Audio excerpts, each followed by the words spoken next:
പ്രബോധനത്തെക്കുറിച്ച് നമ്മൾ പറയുമ്പോൾ നമ്മൾ മനസ്സിലാക്കേണ്ട വലിയൊരു വിഷയം ദുർബോധനം എന്താണ് എന്നതാണ്.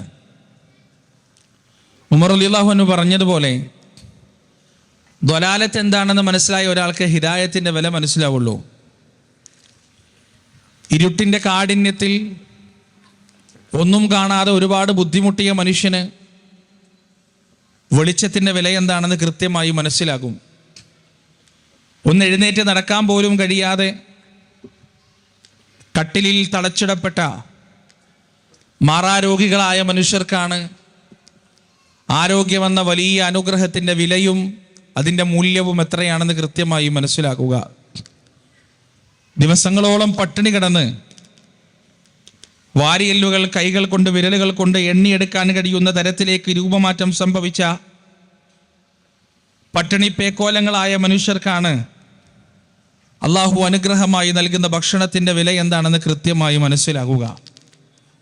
കൊടുമ്പിരി കൊള്ളുന്ന ക്ഷാമം മനുഷ്യനെ വലക്കുന്ന നാടുകളിൽ ജീവിച്ച മനുഷ്യർക്കാണ് ഓരോ തുള്ളി വെള്ളവും എത്രമാത്രം വിലപ്പെട്ടതാണ് എന്ന് മനസ്സിലാകുക.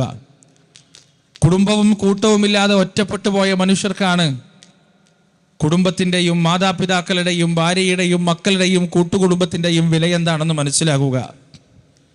ആരോരുമില്ലാതെ ഒറ്റപ്പെട്ടു പോയ മനുഷ്യർക്കാണ് സാമൂഹ്യ ജീവിതത്തിൻ്റെയും ആളുകൾക്കിടയിൽ ജീവിക്കുന്നതിൻ്റെയും എല്ലാം വില മനസ്സിലാകുക. ഇതുപോലെ തന്നെയാണ് എന്താണ് ദുർബോധനം എന്ന് കൃത്യമായി അറിയുന്നവർക്ക് മാത്രമേ എന്താണ് പ്രബോധനമെന്നും അതെങ്ങനെയാണ് ചെയ്യേണ്ടത് എന്നും അതിൻ്റെ ആവശ്യകത എത്രമാത്രം വലുതാണ് എന്നും ഒക്കെ തിരിച്ചറിയാൻ സാധിക്കുകയുള്ളൂ. മനുഷ്യരാശിയിൽ എന്നെന്നും നിലനിൽക്കുന്ന അവൻ്റെ ചരിത്രം തുടങ്ങിയ കാലഘട്ടം തൊട്ട് അവൻ്റെ ഇടയിൽ സജീവമായി പ്രവർത്തിച്ചു കൊണ്ടിരിക്കുന്ന ദുർബോധനത്തെക്കുറിച്ച്, ദുർബോധകരെക്കുറിച്ച് അല്ലാഹു സുബ്ഹാനഹു വ തആല പരിശുദ്ധ ഖുർആനിൽ ഒരുപാട് സ്ഥലങ്ങളിൽ സംസാരിക്കുന്നുണ്ട്.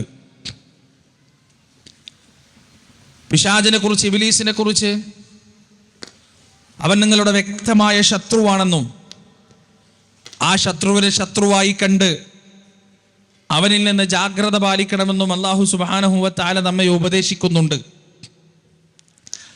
അങ്ങനെ ഖുർആൻ പറഞ്ഞ ഒരുപാട് സ്ഥലങ്ങളിൽ ഒരു സൂറത്തു ഇസ്രാ ആണ്.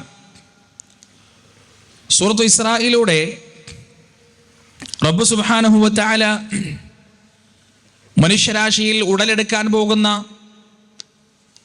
അവൻ്റെ ചരിത്രത്തിൻ്റെ തുടക്കം തൊട്ട് തന്നെ അവൻ്റെ കൂടെ സഞ്ചരിച്ച് അവൻ്റെ കൂടെയുള്ള ആ മഹാദുർബോധകനെക്കുറിച്ചും അവൻ്റെ പ്രവർത്തനങ്ങളെക്കുറിച്ചും അവൻ്റെ പ്രവർത്തനത്തിൻ്റെ പരിധിയെക്കുറിച്ചും എല്ലാം വളരെ കൃത്യമായി പഠിപ്പിച്ചു തരുന്നുണ്ട്.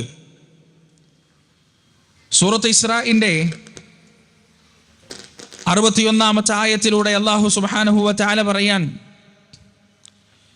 وَإِذْ قُلْنَا لِلْمَلَائِكَةِ اسْجُدُوا لِآدَمَ فَسَجَدُوا إِلَّا إِبْلِيسَ قَالَ أَأَسْجُدُ لِمَنْ خَلَقْتَ طِينًا. അല്ലാഹു സുബ്ഹാനഹു വ തആല മലക്കുകളോട് ആദം അലൈഹിസ്സലാത്തു വസ്സലാമിന്റെ മുന്നിൽ സുജൂദ് ചെയ്യാൻ പറയുകയാണ്. അള്ളാഹുവിന്റെ കൽപ്പനയാണ്. മലക്കുകൾ മുഴുവൻ സുജൂദ് ചെയ്തു. ആ മലക്കുകളോടൊപ്പം സ്ഥാനം നൽകപ്പെട്ട ഇബ്ലീസ് സുജൂദ് ചെയ്തില്ല, ശൈത്താൻ സുജൂദ് ചെയ്തില്ല. അവനതാ അള്ളാഹുവിനോട് പറയുകയാണ്, ഖാല അസ്ജുദു ലിമൻ ഖലഖത തീനാ. നീ മണ്ണ് കൊണ്ട് സൃഷ്ടിച്ചുണ്ടാക്കിയ എന്നേക്കാൾ എത്രയോ അപകർഷകരമായ ഈ പടപ്പിന്റെ മുന്നിൽ ഞാൻ എന്തിനാണ് സുജൂദ് ചെയ്യുന്നത്? ഈ സൃഷ്ടിയുടെ മുന്നിലാണോ ഞാൻ സുജൂദ് ചെയ്യേണ്ടത് എന്ന് ഇബ്ലീസ് അല്ലാഹുവിനോട് അഹങ്കാരം പറയുകയാണ്. എന്നിട്ട് പറയുകയാണ്, ഖാല അറഅയ്തക ഹാദല്ലദീ കറംത അലൈ. അല്ലാഹുവേ, ഈ മനുഷ്യനാണോ നീ എന്നേക്കാൾ ബഹുമതിയും ആദരവും നൽകിയത്? ലഇൻ അഖർതനി ഇലാ യൗമിൽ ഖിയാമത്തി ലഅഹ്തനികന്ന ദുർരിയതഹു ഇല്ലാ ഖലീലാ. നീ എനിക്ക് ലോകത്തിന്റെ അവസാനം വരെ ആയുസ് തരികയാണെങ്കിൽ, ഖിയാമത്ത് നാൾ വരെ ആയുസ് തരികയാണെങ്കിൽ, ലഅഹ്തനികന്ന ദുർരിയതഹു ഇല്ലാ ഖലീലാ, അവരിൽ വളരെ ചുരുക്കം ആളുകളൊഴികെ മറ്റു മനുഷ്യരെ മുഴുവൻ ഞാൻ വഴിപിഴപ്പിച്ചു കളയുന്നതാണ്, വഴികേടിലാക്കി കളയുന്നതാണ്. ഖാല ഇദ്ഹബ് ഫമൻ തബിഅക മിൻഹും ഫഇന്ന ജഹന്നമ ജസാഉകും ജസാഅൻ മഗ്ഫൂറാ. അല്ലാഹുവിന്റെ മറുപടിയാണ്, നീ ഇറങ്ങിപ്പോകുക, എൻ്റെ അനുഗ്രഹത്തിൽ നിന്ന്, എൻ്റെ തൃപ്തിയിൽ നിന്ന്, എൻ്റെ പൊരുത്തത്തിൽ നിന്ന്, എൻ്റെ ഇഷ്ടത്തിൽ നിന്ന് നീ ഇറങ്ങിപ്പോകുക. ആരാണോ നിന്നെ പിൻപറ്റുന്നത് അവരെ കൊണ്ടും നിന്നെ കൊണ്ടും ഞാൻ നരകം നിറക്കുക തന്നെ ചെയ്യുന്നതാണ്. എന്നിട്ട് അല്ലാഹു പറയുകയാണ്, വസ്തഫ്സിസ് മൻ ഇസ്തതഅത മിൻഹും ബിസൗതിക്. നിനക്ക് കഴിയുന്നവരെ അവരിൽ നിന്ന് നിന്റെ ശബ്ദത്തിലൂടെ നീ ഇളക്കി വിട്ടുകൊള്ളുക. വഅജ്ലിബ് അലൈഹിം ബിഖൈലിക വറജ്ലിക്. നിന്റെ കാലാൾപ്പടയെയും നിന്റെ കുതിരപ്പടയെയും നീ അവർക്കെതിരിൽ സജ്ജമാക്കിക്കൊള്ളുക. വശാരിഖുഹും ഫിൽ അംവാലി വൽ ഔലാദ്. എന്നിട്ട് അവരുടെ സന്താനങ്ങളിലും സമ്പത്തിലും നീ നിന്റെ പങ്ക് എടുക്കുകയും ചെയ്തു കൊള്ളുക. വമാ വഇദുഹും. എന്നിട്ട് അവരെ നീ പ്രേരിപ്പിക്കുകയും ചെയ്യുക, പ്രലോഭിപ്പിക്കുകയും ചെയ്യുക, പ്രചോദനം നൽകുകയും ചെയ്യുക. വമാ യഇദുഹുമുശ് ശൈത്താനു ഇല്ലാ ഗുറൂറാ.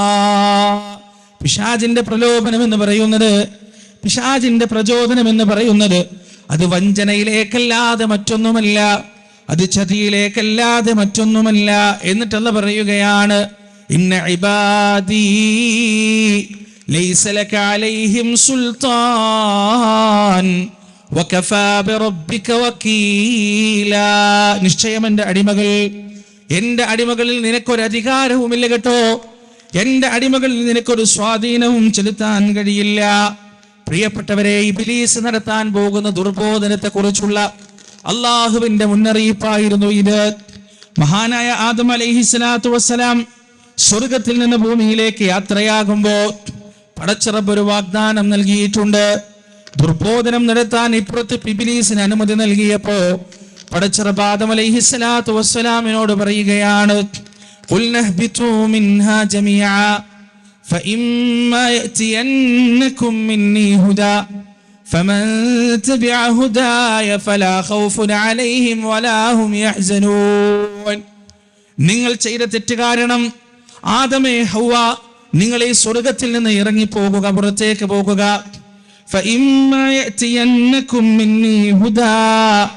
കാലാകാലങ്ങളിൽ എൻ്റെ മാർഗദർശനം നിങ്ങളിലേക്ക് വന്നെത്തുന്നതാണ്, എന്റെ സന്മാർഗ വഴി നിങ്ങളുടെ മുന്നിൽ പ്രത്യക്ഷപ്പെടുന്നതാണ്. ഫമൻ തബിഅ ഹുദായി. ആരാണോ എന്റെ മാർഗദർശനം പിൻപറ്റുന്നത്, ആരാണോ ഞാൻ കാണിച്ചു തന്ന സന്മാർഗത്തിലേക്ക് പ്രവേശിക്കുന്നത്, ഫലാ ഖൗഫുൻ അലൈഹിം വലാ ഹും യഹ്സനൂൻ. അവർക്ക് ദുഃഖിക്കേണ്ടതില്ല, വ്യസനിക്കേണ്ടതില്ല എന്ന് അല്ലാഹു സുബ്ഹാനഹു വ തആല വാഗ്ദാനം നൽകുകയാണ്. പ്രിയപ്പെട്ടവരെ, സൂറത്തുൽ ബഖറയിലൂടെയും അതുപോലെ തന്നെ സൂറത്തു ഇസ്രായിലൂടെയും റബ്ബ് സുബ്ഹാനഹു വ തആല വിവരിച്ച രണ്ട് സംഭവങ്ങളാണിത്. ഒന്ന് മനുഷ്യരുടെ ഇടയിൽ നടക്കാൻ പോകുന്ന ദുർബോധനത്തെ കുറിച്ചാണ്, മറ്റൊന്ന് മനുഷ്യരുടെ ഇടയിൽ നടക്കാൻ പോകുന്ന പ്രബോധനത്തെ കുറിച്ചാണ്.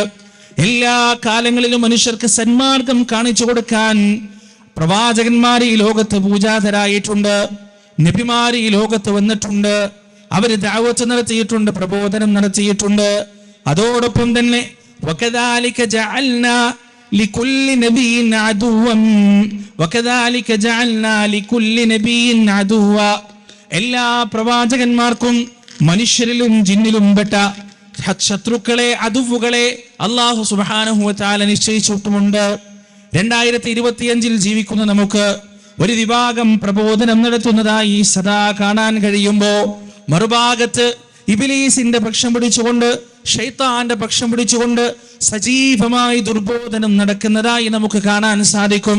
ധർമ്മത്തെക്കുറിച്ച് ഒരു വശത്ത് സംസാരിക്കുമ്പോൾ അധർമ്മത്തെ പ്രോത്സാഹിപ്പിക്കുന്നവരെ ഇപ്പുറത്ത് നമുക്ക് കാണാൻ സാധിക്കും. സദാചാരത്തെക്കുറിച്ച് ഒരു വശത്ത് സംസാരിക്കുമ്പോൾ ദുരാചാരങ്ങളെക്കുറിച്ചും ലൈംഗിക അരാജകത്വങ്ങളെക്കുറിച്ചും സംസാരിക്കുന്ന ഒരു വിഭാഗത്തെ മറുവശത്ത് നമുക്ക് കാണാൻ സാധിക്കും. കുടുംബ ബന്ധങ്ങളെ കുറിച്ച് ഒരു വശത്ത് സംസാരിക്കുമ്പോൾ ലിബറലിസത്തെ കുറിച്ച് സംസാരിക്കുന്ന വൃത്തികെട്ട മനുഷ്യന്മാരെ ഒരു ഭാഗത്ത് നമുക്ക് കാണാൻ സാധിക്കും. ലൈംഗികമായ സദാചാരത്തെ കുറിച്ചും അച്ചടക്കത്തെ കുറിച്ചും സംസാരിക്കുമ്പോൾ ഹോമോസെക്ഷാലിറ്റിയെ കുറിച്ചും സ്വവർഗാനുരാഗത്തെ കുറിച്ചും സ്വതന്ത്ര ലൈംഗികതയെ കുറിച്ചുമെല്ലാം വാദോരാതെ സംസാരിച്ച് അതിനെ ന്യായീകരിക്കുന്നവർ ഒരു ഭാഗത്ത് നമുക്ക് കാണാൻ സാധിക്കും. തൗഹീദ് ശക്തമായ ഒരു ഭാഗത്ത് പറയുമ്പോ ശിർക്കിന്റെ പ്രചാരകരായി അള്ളാഹുവിന്റെ വഴിയിൽ നിന്ന് മനുഷ്യരെ തെറ്റിക്കാൻ സദാ കിടഞ്ഞു പരിശ്രമിച്ചു കൊണ്ടിരിക്കുന്ന മനുഷ്യന്മാരെ ഒരു ഭാഗത്ത് നമുക്ക് കാണാൻ സാധിക്കും. സുന്നത്ത് എന്താണെന്നൊരു ഭാഗത്ത് പഠിപ്പിക്കപ്പെട്ടുകൊണ്ടിരിക്കുമ്പോ മറുഭാഗത്ത് മുസ്ലിം ഉമ്മത്തിനെ വലിയ രീതിയിൽ ബിദ്അത്തിലേക്ക് നയിച്ചു കൊണ്ടുപോകുന്ന പുരോഹിത വർഗത്തെ നമുക്ക് കാണാൻ സാധിക്കും. നന്മയെക്കുറിച്ചും സുഹൃതത്തെക്കുറിച്ചും സത്യത്തെക്കുറിച്ചും സ്നേഹത്തെക്കുറിച്ചും എല്ലാം ഒരു ഭാഗത്ത് പഠിപ്പിക്കപ്പെടുമ്പോ തിന്മയെക്കുറിച്ചും വൃത്തികേടിനെ കുറിച്ചും വെറുപ്പിനെ കുറിച്ചും വൈരാഗ്യത്തെക്കുറിച്ചും പരവിദ്വേഷത്തെക്കുറിച്ചുമെല്ലാം പഠിപ്പിക്കുന്ന ഒരു വലിയ വിഭാഗത്തെ നമുക്ക് കാണാൻ സാധിക്കും. പ്രിയപ്പെട്ടവരെ, പ്രബോധനം ഒരു ഭാഗത്ത് എക്കാലവും നടക്കും, ദുർബോധനവും ഒരു കാലത്ത് എക്കാലവും നടക്കും. യഥാർത്ഥത്തിൽ മുസ്ലിം ഉമ്മത്തിനെ റസൂലുള്ളാഹി സ്വല്ലല്ലാഹു അലൈഹി വസല്ലമ ഏൽപ്പിച്ചു പോയ ദൗത്യമാണ് ദഅവത്ത് എന്നത്, പ്രബോധനം എന്നത്. അവിടുത്തെ അവസാനത്തെ പ്രസംഗത്തിൽ, അവസാനത്തെ ഖുതുബയിൽ, ഹജ്ജത്തുൽ വിദാഇൽ റസൂലുള്ളാഹി സ്വല്ലല്ലാഹു അലൈഹി വസല്ലമ തന്റെ മുന്നിൽ കൂടി നിൽക്കുന്ന 1,00,000-ൽ പരം വരുന്ന സ്വഹാബികളോട് പറഞ്ഞിട്ടുണ്ട്, ബല്ലിഗു അന്നി വലൗ ആയ, നിങ്ങൾ പ്രബോധനത്തിൽ ഇറങ്ങുക. എല്ലാം പഠിച്ചു കഴിഞ്ഞിട്ടല്ല, എല്ലാം തികഞ്ഞു കഴിഞ്ഞിട്ടല്ല, കിതാബ് മുഴുവൻ വായിക്കാൻ പഠിച്ചിട്ടല്ല, അറബി ഭാഷയിൽ ബിരുദവും ബിരുദാനന്തര ബിരുദവും എടുത്തതിന് ശേഷമല്ല, ഹദീസിന്റെ ഗ്രന്ഥങ്ങൾ മുഴുവൻ മനഃപ്പാഠമാക്കിയതിനു ശേഷമല്ല, ഫിഖ്ഹിന്റെ ഗ്രന്ഥങ്ങൾ മുഴുവൻ കലക്കി കുടിച്ചതിന് ശേഷമല്ല, ഉസൂലുൽ ഹദീസ് മുഴുവൻ ഗ്രാഹ്യം നേടിയതിന് ശേഷമല്ല, മറിച്ച് ബല്ലിഗു അന്നി വലൗ ആയ, എന്നിൽ നിന്നൊരു ആയത്താണ് നിങ്ങൾക്കറിയുന്നതെങ്കിൽ, ഒരു വചനമാണ് നിങ്ങൾക്കറിയുന്നതെങ്കിൽ അത് മാലോകർക്ക് എത്തിച്ചു കൊടുക്കാനുള്ള ബാധ്യത മുസ്ലിമേ നിനക്കുണ്ട് എന്ന് പറഞ്ഞിട്ടാണ് പ്രവാചകൻ സ്വല്ലല്ലാഹു അലൈഹി വസല്ലം ഈ ലോകത്ത് നിന്ന് വിടവാങ്ങിയത്. പ്രിയപ്പെട്ടവരെ, ഹിദായത്ത് സ്വീകരിക്കാൻ ഭാഗ്യം ലഭിച്ച ജന്മം കൊണ്ടോ കർമ്മം കൊണ്ടോ നേടിയെടുത്തതാകട്ടെ, ഹിദായത്ത് നേടിയെടുക്കാൻ ഭാഗ്യം ലഭിച്ച ഓരോ മനുഷ്യരുടെയും ബാധ്യതയാണ് ആ ഹിദായത്ത് ഒരിക്കലും ഒരു പ്രൈവറ്റ് പ്രോപ്പർട്ടി അല്ല എന്ന് മനസ്സിലാക്കുക എന്നത്. ആ ഹിദായത്ത് കിട്ടിയ, ആ ഹിദായത്തിലൂടെ കിട്ടിയ വെളിച്ചമുണ്ടല്ലോ, അത് മറ്റുള്ളവർക്ക് പകർന്നു കൊടുക്കുക എന്നത് ഓരോ മുസ്ലിമിന്റെയും ബാധ്യതയാണ്, ഓരോ സത്യവിശ്വാസിയുടെയും ബാധ്യതയാണ്. എന്റെ പ്രിയപ്പെട്ടവരെ, ആ പ്രബോധനത്തിനൊരു മുൻഗണനാക്രമമുണ്ട്. മഹാനായ ഇബ്നുൽ ഖയ്യിം ജൗസി റഹിമഹുല്ലാഹ് അദ്ദേഹം വിവരിച്ചു തരുന്നുണ്ട്. പിശാചവന്റെ ദുർബോധനം നടത്തുക 6 വഴികളിലൂടെയാണ്. 6 വഴികളിലൂടെയാണ് പിശാചവന്റെ ദുർബോധനം നടത്തുക. മനുഷ്യനെ വഴിതെറ്റിക്കാൻ പിശാചിന് 6 വഴികളുണ്ട്. ആ 6 വഴികൾ കൃത്യമായി അദ്ദേഹം നമുക്ക് വിവരിച്ചു തരുന്നുണ്ട്. പ്രിയപ്പെട്ടവരെ, മുസ്ലിം ഉമ്മത്ത് ദഅവത്ത് നടത്തുമ്പോ, പ്രബോധകന്മാർ പ്രബോധനം നടത്തുമ്പോ ആ 6 വഴികൾ തന്നെയാണ് മുൻഗണനാക്രമത്തിൽ പരിഗണിക്കപ്പെടേണ്ടത്. ഏതൊക്കെയാണ് ആ വഴികൾ? ഏതൊക്കെയാണ് ആ വഴികൾ? ഏതൊക്കെയാണ് ആ മാർഗങ്ങൾ? ഏതൊക്കെയാണ്? ഇബ്ലീസ് ആദ്യമായി ഒരു മനുഷ്യനെ വഴിതെറ്റിക്കാൻ ശ്രമിക്കുക ഒന്നാമത്തെ വിഷയം പ്രിയപ്പെട്ടവരെ ശിർക്ക് തന്നെയാണ്. അവന്റെ വിശ്വാസം നശിപ്പിക്കുക എന്നതാണ്, അവന്റെ ഈമാൻ നശിപ്പിക്കുക എന്നതാണ്, അവന്റെ വിശ്വാസപരമായ തേജസ്സും ഓജസ്സും നശിപ്പിക്കുക എന്നതാണ്. കാരണം ഒരാൾ ശിർക്ക് ചെയ്താൽ സംഭവിക്കാൻ പോകുന്നത് എന്താണ്? ശിർക്ക് ചെയ്ത് മരിച്ചുപോയൊരു മനുഷ്യന്, തൗബ ചെയ്യാതെ മരിച്ചുപോയൊരു മനുഷ്യന് ഒരിക്കലും മാപ്പ് നൽകുകയില്ല എന്ന് റബ്ബ് സുബ്ഹാനഹു വ തആല വളരെ വ്യക്തമായി പരിശുദ്ധ ഖുർആനിൽ നമുക്ക് പഠിപ്പിച്ചു തന്നിട്ടുണ്ട്. ഇന്നല്ലാഹ ലാ യഗ്ഫിറു അൻ യുശ്റക ബിഹി വയഗ്ഫിറു മാ ദൂന ദാലിക ലിമൻ യശാ വമൻ യുശ്രിക് ബില്ലാഹ് ഫഖദ് ضل ضلالا بعيدا فقد افترى إثما عظيما. എത്ര കൃത്യമായിട്ടാണ് ആ ആയത്ത് തുടങ്ങുന്നത് തന്നെ. ഇന്നല്ലാഹ, നിശ്ചയം അല്ലാഹു, ലാ യഗ്ഫിറു, ഒരിക്കലും പൊറുക്കുകയില്ല തന്നെ, അയ്യുശ്റക ബിഹി, അവനിൽ പങ്കു ചേർക്കുന്നത്, അവന് മാത്രം നൽകേണ്ട ഇബാദത്തുകൾ, അവന് മാത്രം നൽകേണ്ട ദുആകൾ, അവന് മാത്രം നൽകേണ്ട ആരാധനകൾ അത് മറ്റൊരാൾക്ക് നൽകപ്പെടുക എന്നത് ഒരിക്കലും പൊറുക്കപ്പെടാത്ത അക്ഷന്തവ്യമായ പാപമാണെന്ന് പരിശുദ്ധ ഖുർആനിൽ പടച്ചറബ് വളരെ കൃത്യമായി പഠിപ്പിച്ചു തരുന്നു. വയഗ്ഫിറു മാ ദൂന ദാലിക ലിമൻ യശാ, അതല്ലാത്ത പാപങ്ങൾ, തൗബ ചെയ്യട്ടെ ചെയ്യാതിരിക്കട്ടെ, ഒരുപക്ഷെ അവന്റെ ജീവിതത്തിന്റെ കർമ്മങ്ങൾ പരിഗണിച്ചുകൊണ്ട് പടച്ചറബ് പുറത്തു കൊടുത്തേക്കാം. എന്നാൽ ആരാണോ അല്ലാഹുവിൽ പങ്കു ചേർക്കുന്നത് ഫഖദ് ضل ضلالا بعيدا, അവൻ വിദൂരമായ വഴികേടിലാക്കാണ് എത്തിപ്പെട്ടിരിക്കുന്നത് എന്ന് പരിശുദ്ധ ഖുർആൻ വളരെ വ്യക്തമായി നമുക്ക് പഠിപ്പിച്ചു തരികയാണ്. നോക്ക് നിങ്ങൾ പ്രിയപ്പെട്ടവരെ, ഒരു മനുഷ്യനെ കൊണ്ട് ശിർക്ക് ചെയ്യിക്കാൻ സാധിച്ചാൽ, ആ ശിർക്കിലൂടെ അവനെ മരണം വരെ കൊണ്ടുപോകാൻ സാധിച്ചാൽ, പിന്നീട് അവന് വിദൂരമായ പ്രതീക്ഷകൾ പോലും നിലനിൽക്കുന്നില്ല. അവന് മോചനത്തിന്റെ വഴി ഒരിക്കലും തുറക്കപ്പെടുകയില്ല, അവന് മഗ്ഫിറത്തിന്റെ വഴി ഒരിക്കലും തുറക്കപ്പെടുകയില്ല. അതുകൊണ്ടാണ് ശിർക്കിലൂടെ മനുഷ്യന് വഴിതെറ്റിക്കാൻ പിശാച് സദാ കിണഞ്ഞ് പരിശ്രമിച്ചു കൊണ്ടിരിക്കുന്നത്. ആ ശിർക്കിന്റെ അപകടത്തെക്കുറിച്ച് പരിശുദ്ധ ഖുർആൻ എത്രയോ സ്ഥലങ്ങളിൽ വളരെ കൃത്യമായി നമുക്ക് പഠിപ്പിച്ചു തന്നിട്ടുണ്ട്.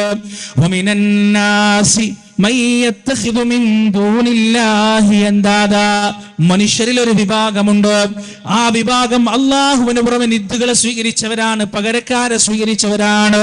എന്നിട്ട് അവര് ചെയ്യുന്നത് എന്താണ്? യുഹിബ്ബൂനഹും കഹുബ്ബില്ലാഹ്, അള്ളാഹുവിനെ എപ്രകാരമാണോ ഇഷ്ടപ്പെടേണ്ടത് അപ്രകാരം തന്നെ അള്ളാഹുവിന്റെ പകരക്കാരെ അവർ ഇഷ്ടപ്പെടുകയാണ്.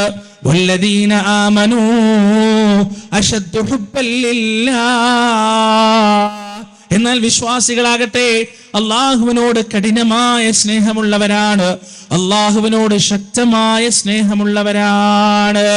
നോക്ക് നിങ്ങൾ പ്രിയപ്പെട്ടവരെ, ഇബ്ലീസ് അവന്റെ ദുർബോധനത്തിൽ ഒന്നാമതായി ഉപയോഗിക്കുന്നത് ഷിർക്കാണ്, ഷിർക്കിനെ കുറിച്ചാണ്.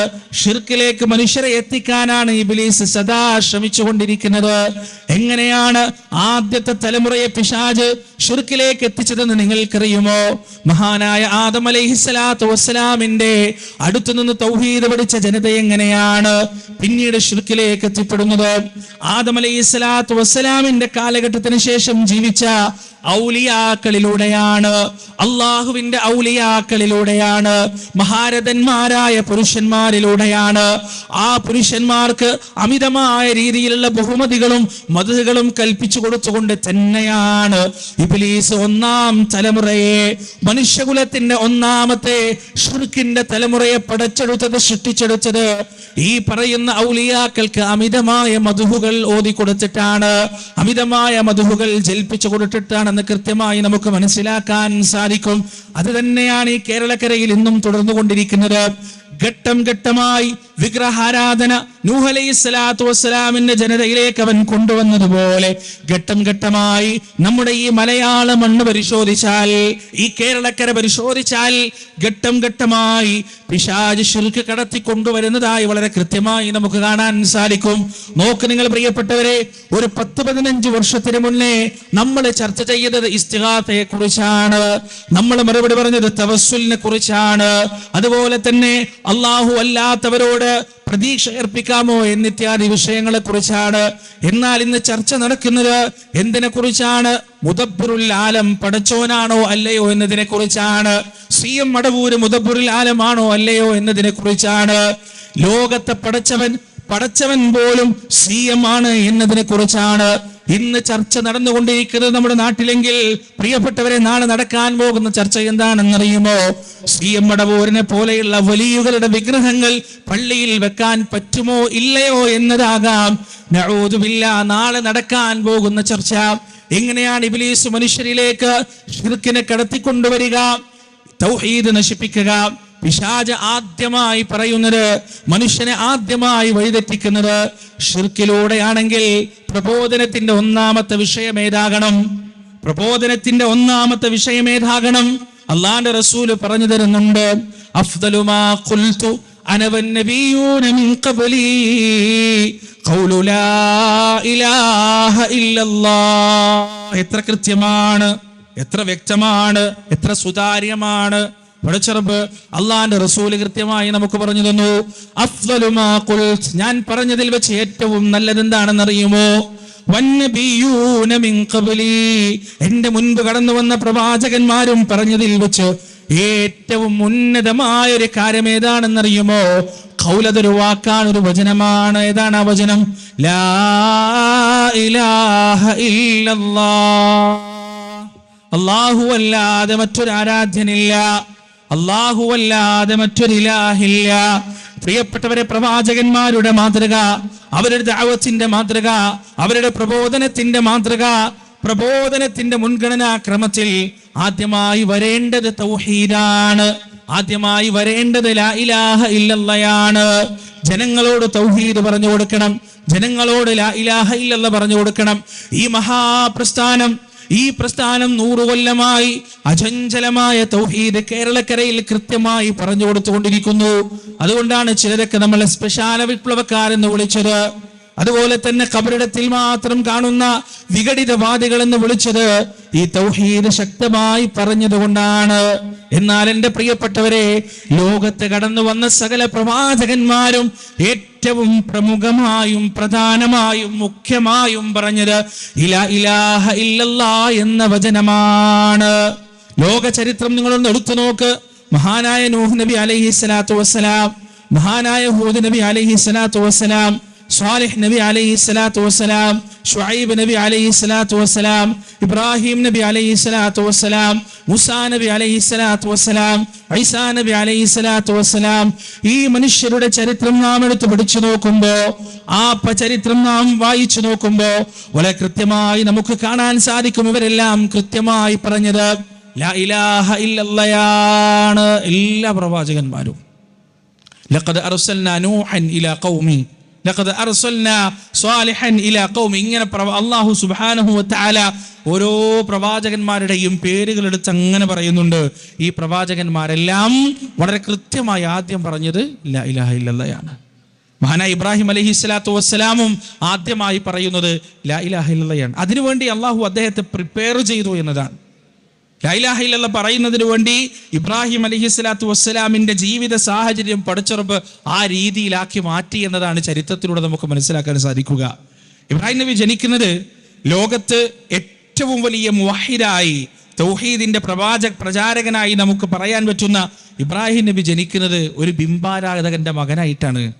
എന്തിനാണ് അല്ലാഹു സുബ്ഹാനഹു വ തആല അങ്ങനെ ഒരു ബിംബാരാധകന്റെ മകനായിട്ട് ഇബ്രാഹിം അലൈഹി സ്വലാത്തു വസ്സലാമിനെ ജനിപ്പിച്ചത്? ഇബ്രാഹിം അലൈഹി സ്വലാത്തു വസ്സലാം അദ്ദേഹത്തിന്റെ ജീവിതത്തിൽ ഏറ്റെടുക്കാൻ പോകുന്ന വലിയ ദൗത്യത്തിന് അദ്ദേഹത്തെ തയ്യാറാക്കുന്നതിന് വേണ്ടിയാണ് യഥാർത്ഥത്തിൽ ഒരു ബിംബാരാധകനെ കൊണ്ടുവന്നിട്ട് ബിംബാരാധകന്റെ മകനായി ഇബ്രാഹിം അലൈഹി സ്വലാത്തു വസ്സലാമിനെ അള്ളാഹു ജനിപ്പിക്കുന്നത്. ലോകത്തെവിടെ നോക്കിയാലും അള്ളാഹുവിൻ്റെ ഒരു സുന്നത്താണിത്. എത്രത്തോളം വലിയ ദൗത്യമാണോ ഒരാൾക്ക് ഏറ്റെടുക്കാനുള്ളത്, അത്രയും വലിയ ത്യാഗത്തിലൂടെയായിരിക്കും, അത്രയും വലിയ തീക്ഷ്ണമായ പാതയിലൂടെയായിരിക്കും അയാൾക്ക് സഞ്ചരിക്കാനുണ്ടാവുക. മഹാനായ റസൂൽ കരീം സ്വല്ലല്ലാഹു അലൈഹി വസല്ലമയുടെ ജീവിതത്തിൽ ഉണ്ടായ ദുഃഖങ്ങളും പ്രയാസങ്ങളും ബുദ്ധിമുട്ടുകളും എത്രമാത്രം വലുതാണ് എന്ന് നമുക്ക് കൃത്യമായി അറിയാം. പ്രവാചകൻ ജനിക്കുന്നതിൻ്റെ മുന്നേ ഉപ്പ മരിച്ചു. റസൂലുള്ളാഹി സ്വല്ലല്ലാഹു അലൈഹി വസല്ലമ ഈ ഉപ്പയുടെ വേർപാടിൻ്റെ വേദന അറിയാതെ വളർത്തുന്നത് അവിടുത്തെ ഉമ്മയാണ്, ആമിന ബീവിയാണ്. മദീനയിൽ നിന്ന് മക്കയിലേക്ക് ഒരിക്കൽ തിരിച്ച് യാത്ര ചെയ്യുമ്പോൾ പ്രവാചകന്റെ ഉമ്മാക്ക് കടുത്ത രോഗം ബാധിച്ചു, മരുഭൂമിയിൽ മരണപ്പെട്ടു. മറ്റാരുമില്ല. ഉമ്മയുടെ ഒരു ഭൃത്യയും കുഞ്ഞു മുഹമ്മദ്, 6 വയസ്സ് മാത്രമുള്ള കുഞ്ഞു മുഹമ്മദുമാണുള്ളത്. സ്വന്തം ഉമ്മയുടെ ഖബറ് കുഴിക്കേണ്ടി വന്നു 6ാമത്തെ വയസ്സിൽ റസൂലുള്ളാഹി സ്വല്ലല്ലാഹു അലൈഹി വസല്ലമക്ക്. തൻ്റെ ഉമ്മാന്റെ ഭൃത്യയായ ആ സ്ത്രീക്ക് സഹായം ചെയ്തു കൊടുക്കാൻ തൻ്റെ പ്രിയപ്പെട്ട മാതാവിനെ ഖബറടക്കുന്നതിന് വേണ്ടി കുഞ്ഞു കൈകൾ കൊണ്ട് ഖബർ മാന്തിയിട്ടുണ്ട് റസൂലുള്ളാഹി സ്വല്ലല്ലാഹു അലൈഹി വസല്ലം. അവിടുന്ന് ആ പൈതലുമായി, ആ കുരുന്നുമായി ആ ഭൃത്യ മക്കയിലേക്ക് വ്യസനത്തോടെ തിരിച്ചെത്തിയപ്പോൾ, ആമിനയുടെ വേർപാടും കൂടി അറിഞ്ഞപ്പോൾ അബ്ദുൽ മുത്തലിബ് സ്നേഹവാത്സല്യത്തോടുകൂടി 6 വയസ്സുള്ള കുഞ്ഞിനെ ഏറ്റെടുക്കുകയാണ്. അബ്ദുൽ മുത്തലിബിന് കാബയുടെ പരിസരത്ത് ഒരു വിരിപ്പുണ്ട്. ആ വിരിപ്പിൽ മറ്റാരും ഇരിക്കാറില്ല, മറ്റാരും കടന്നു വരാറില്ല. അബ്ദുൽ മുത്തലിബിന്റെ താടിയിൽ പിടിച്ചു തൂങ്ങിയും ആ വിരിപ്പിൽ വന്നിരുന്നും എല്ലാ അധികാരത്തോടെയും കുഞ്ഞു മുഹമ്മദ് വളർന്നു. 2 വർഷം വരെ. 8ാമത്തെ വയസ്സിൽ അല്ലാഹു സുബ്ഹാനഹു വ തആല പ്രവാചകന്റെ ഉപ്പാപ്പാനെയും തിരിച്ചു വിളിച്ചു, വല്യുപ്പാനെയും തിരിച്ചു വിളിച്ചു. ഒറ്റപ്പെട്ടു. അങ്ങനെയാണ് പ്രവാചകന്റെ ഉപ്പാന്റെ സഹോദരൻ അബൂ താലിബ് റസൂലുള്ളാഹി സ്വല്ലല്ലാഹു അലൈഹി വസല്ലം ഏറ്റെടുക്കുന്നത്. വേർപാടിന്റെയും വിരഹത്തിന്റെയും ദുഃഖത്തിന്റെയും വേദനയുടെയും പ്രയാസത്തിന്റെയും വിരഹ ദുഃഖത്തിന്റെയും വലിയ ഘോഷയാത്രയായിരുന്നു റസൂലുള്ളാഹി സ്വല്ലല്ലാഹു അലൈഹി വസല്ലമയുടെ ജീവിതം മുഴുവൻ. 7 മക്കളുണ്ടായിരുന്നു പ്രവാചകന്. ആ 7 മക്കളിൽ അവസാനം മരണപ്പെടുമ്പോൾ, മരണശയ്യയിൽ കിടക്കുമ്പോൾ ഒന്ന് സ്വകാര്യം പറയാൻ, ഒന്ന് സംസാരിക്കാൻ, തൻ്റെതായി ഈ ലോകത്ത് ബാക്കിയാക്കി പോകുന്ന ഒരു മകളെന്ന രീതിയിൽ ഒന്ന് കൺകുളിർക്ക കാണാൻ ഫാത്തിമ റളിയല്ലാഹു അൻഹയെ മാത്രമാണ് റസൂലുള്ളാഹി സ്വല്ലല്ലാഹു അലൈഹി വസല്ലമക്ക് ബാക്കിയാക്കി കിട്ടിയത്. മാത്രവുമല്ല, ആ ബാക്കിയാക്കി കിട്ടിയ മകളും തൻ്റെ മരണത്തിന് ശേഷം 6 മാസം മാത്രമേ ജീവിക്കുകയുള്ളൂ എന്ന് അള്ളാന്റെ റസൂലിന് റബ്ബ് സുബ്ഹാനഹു വ തആല വഹി നൽകുകയും ചെയ്തു. നോക്ക് നിങ്ങൾ പ്രിയപ്പെട്ടവരെ, ജീവിതത്തിൽ വ്യസനത്തിൽ നിന്ന് വ്യസനത്തിലേക്കും ദുഃഖത്തിൽ നിന്ന് ദുഃഖത്തിലേക്കുമുള്ള യാത്രയായിരുന്നു റസൂലിന്റെ ജീവിതം, അല്ലെ? 3 ആൺമക്കളും ജീവിതകാലത്ത് തന്നെ മരിച്ചുപോയി. വാലറ്റവൻ, ഇനി അനന്തരമില്ലാത്തവൻ, തൻ്റെ ജീനിനെ നിലനിർത്താൻ കഴിയാത്തവൻ എന്ന രീതിയിൽ മക്കയിലെ കുഫാറുകൾ റസൂലിനെ അബ്തർ എന്ന് വിളിച്ചു, വാലറ്റവൻ എന്ന് വിളിച്ചു.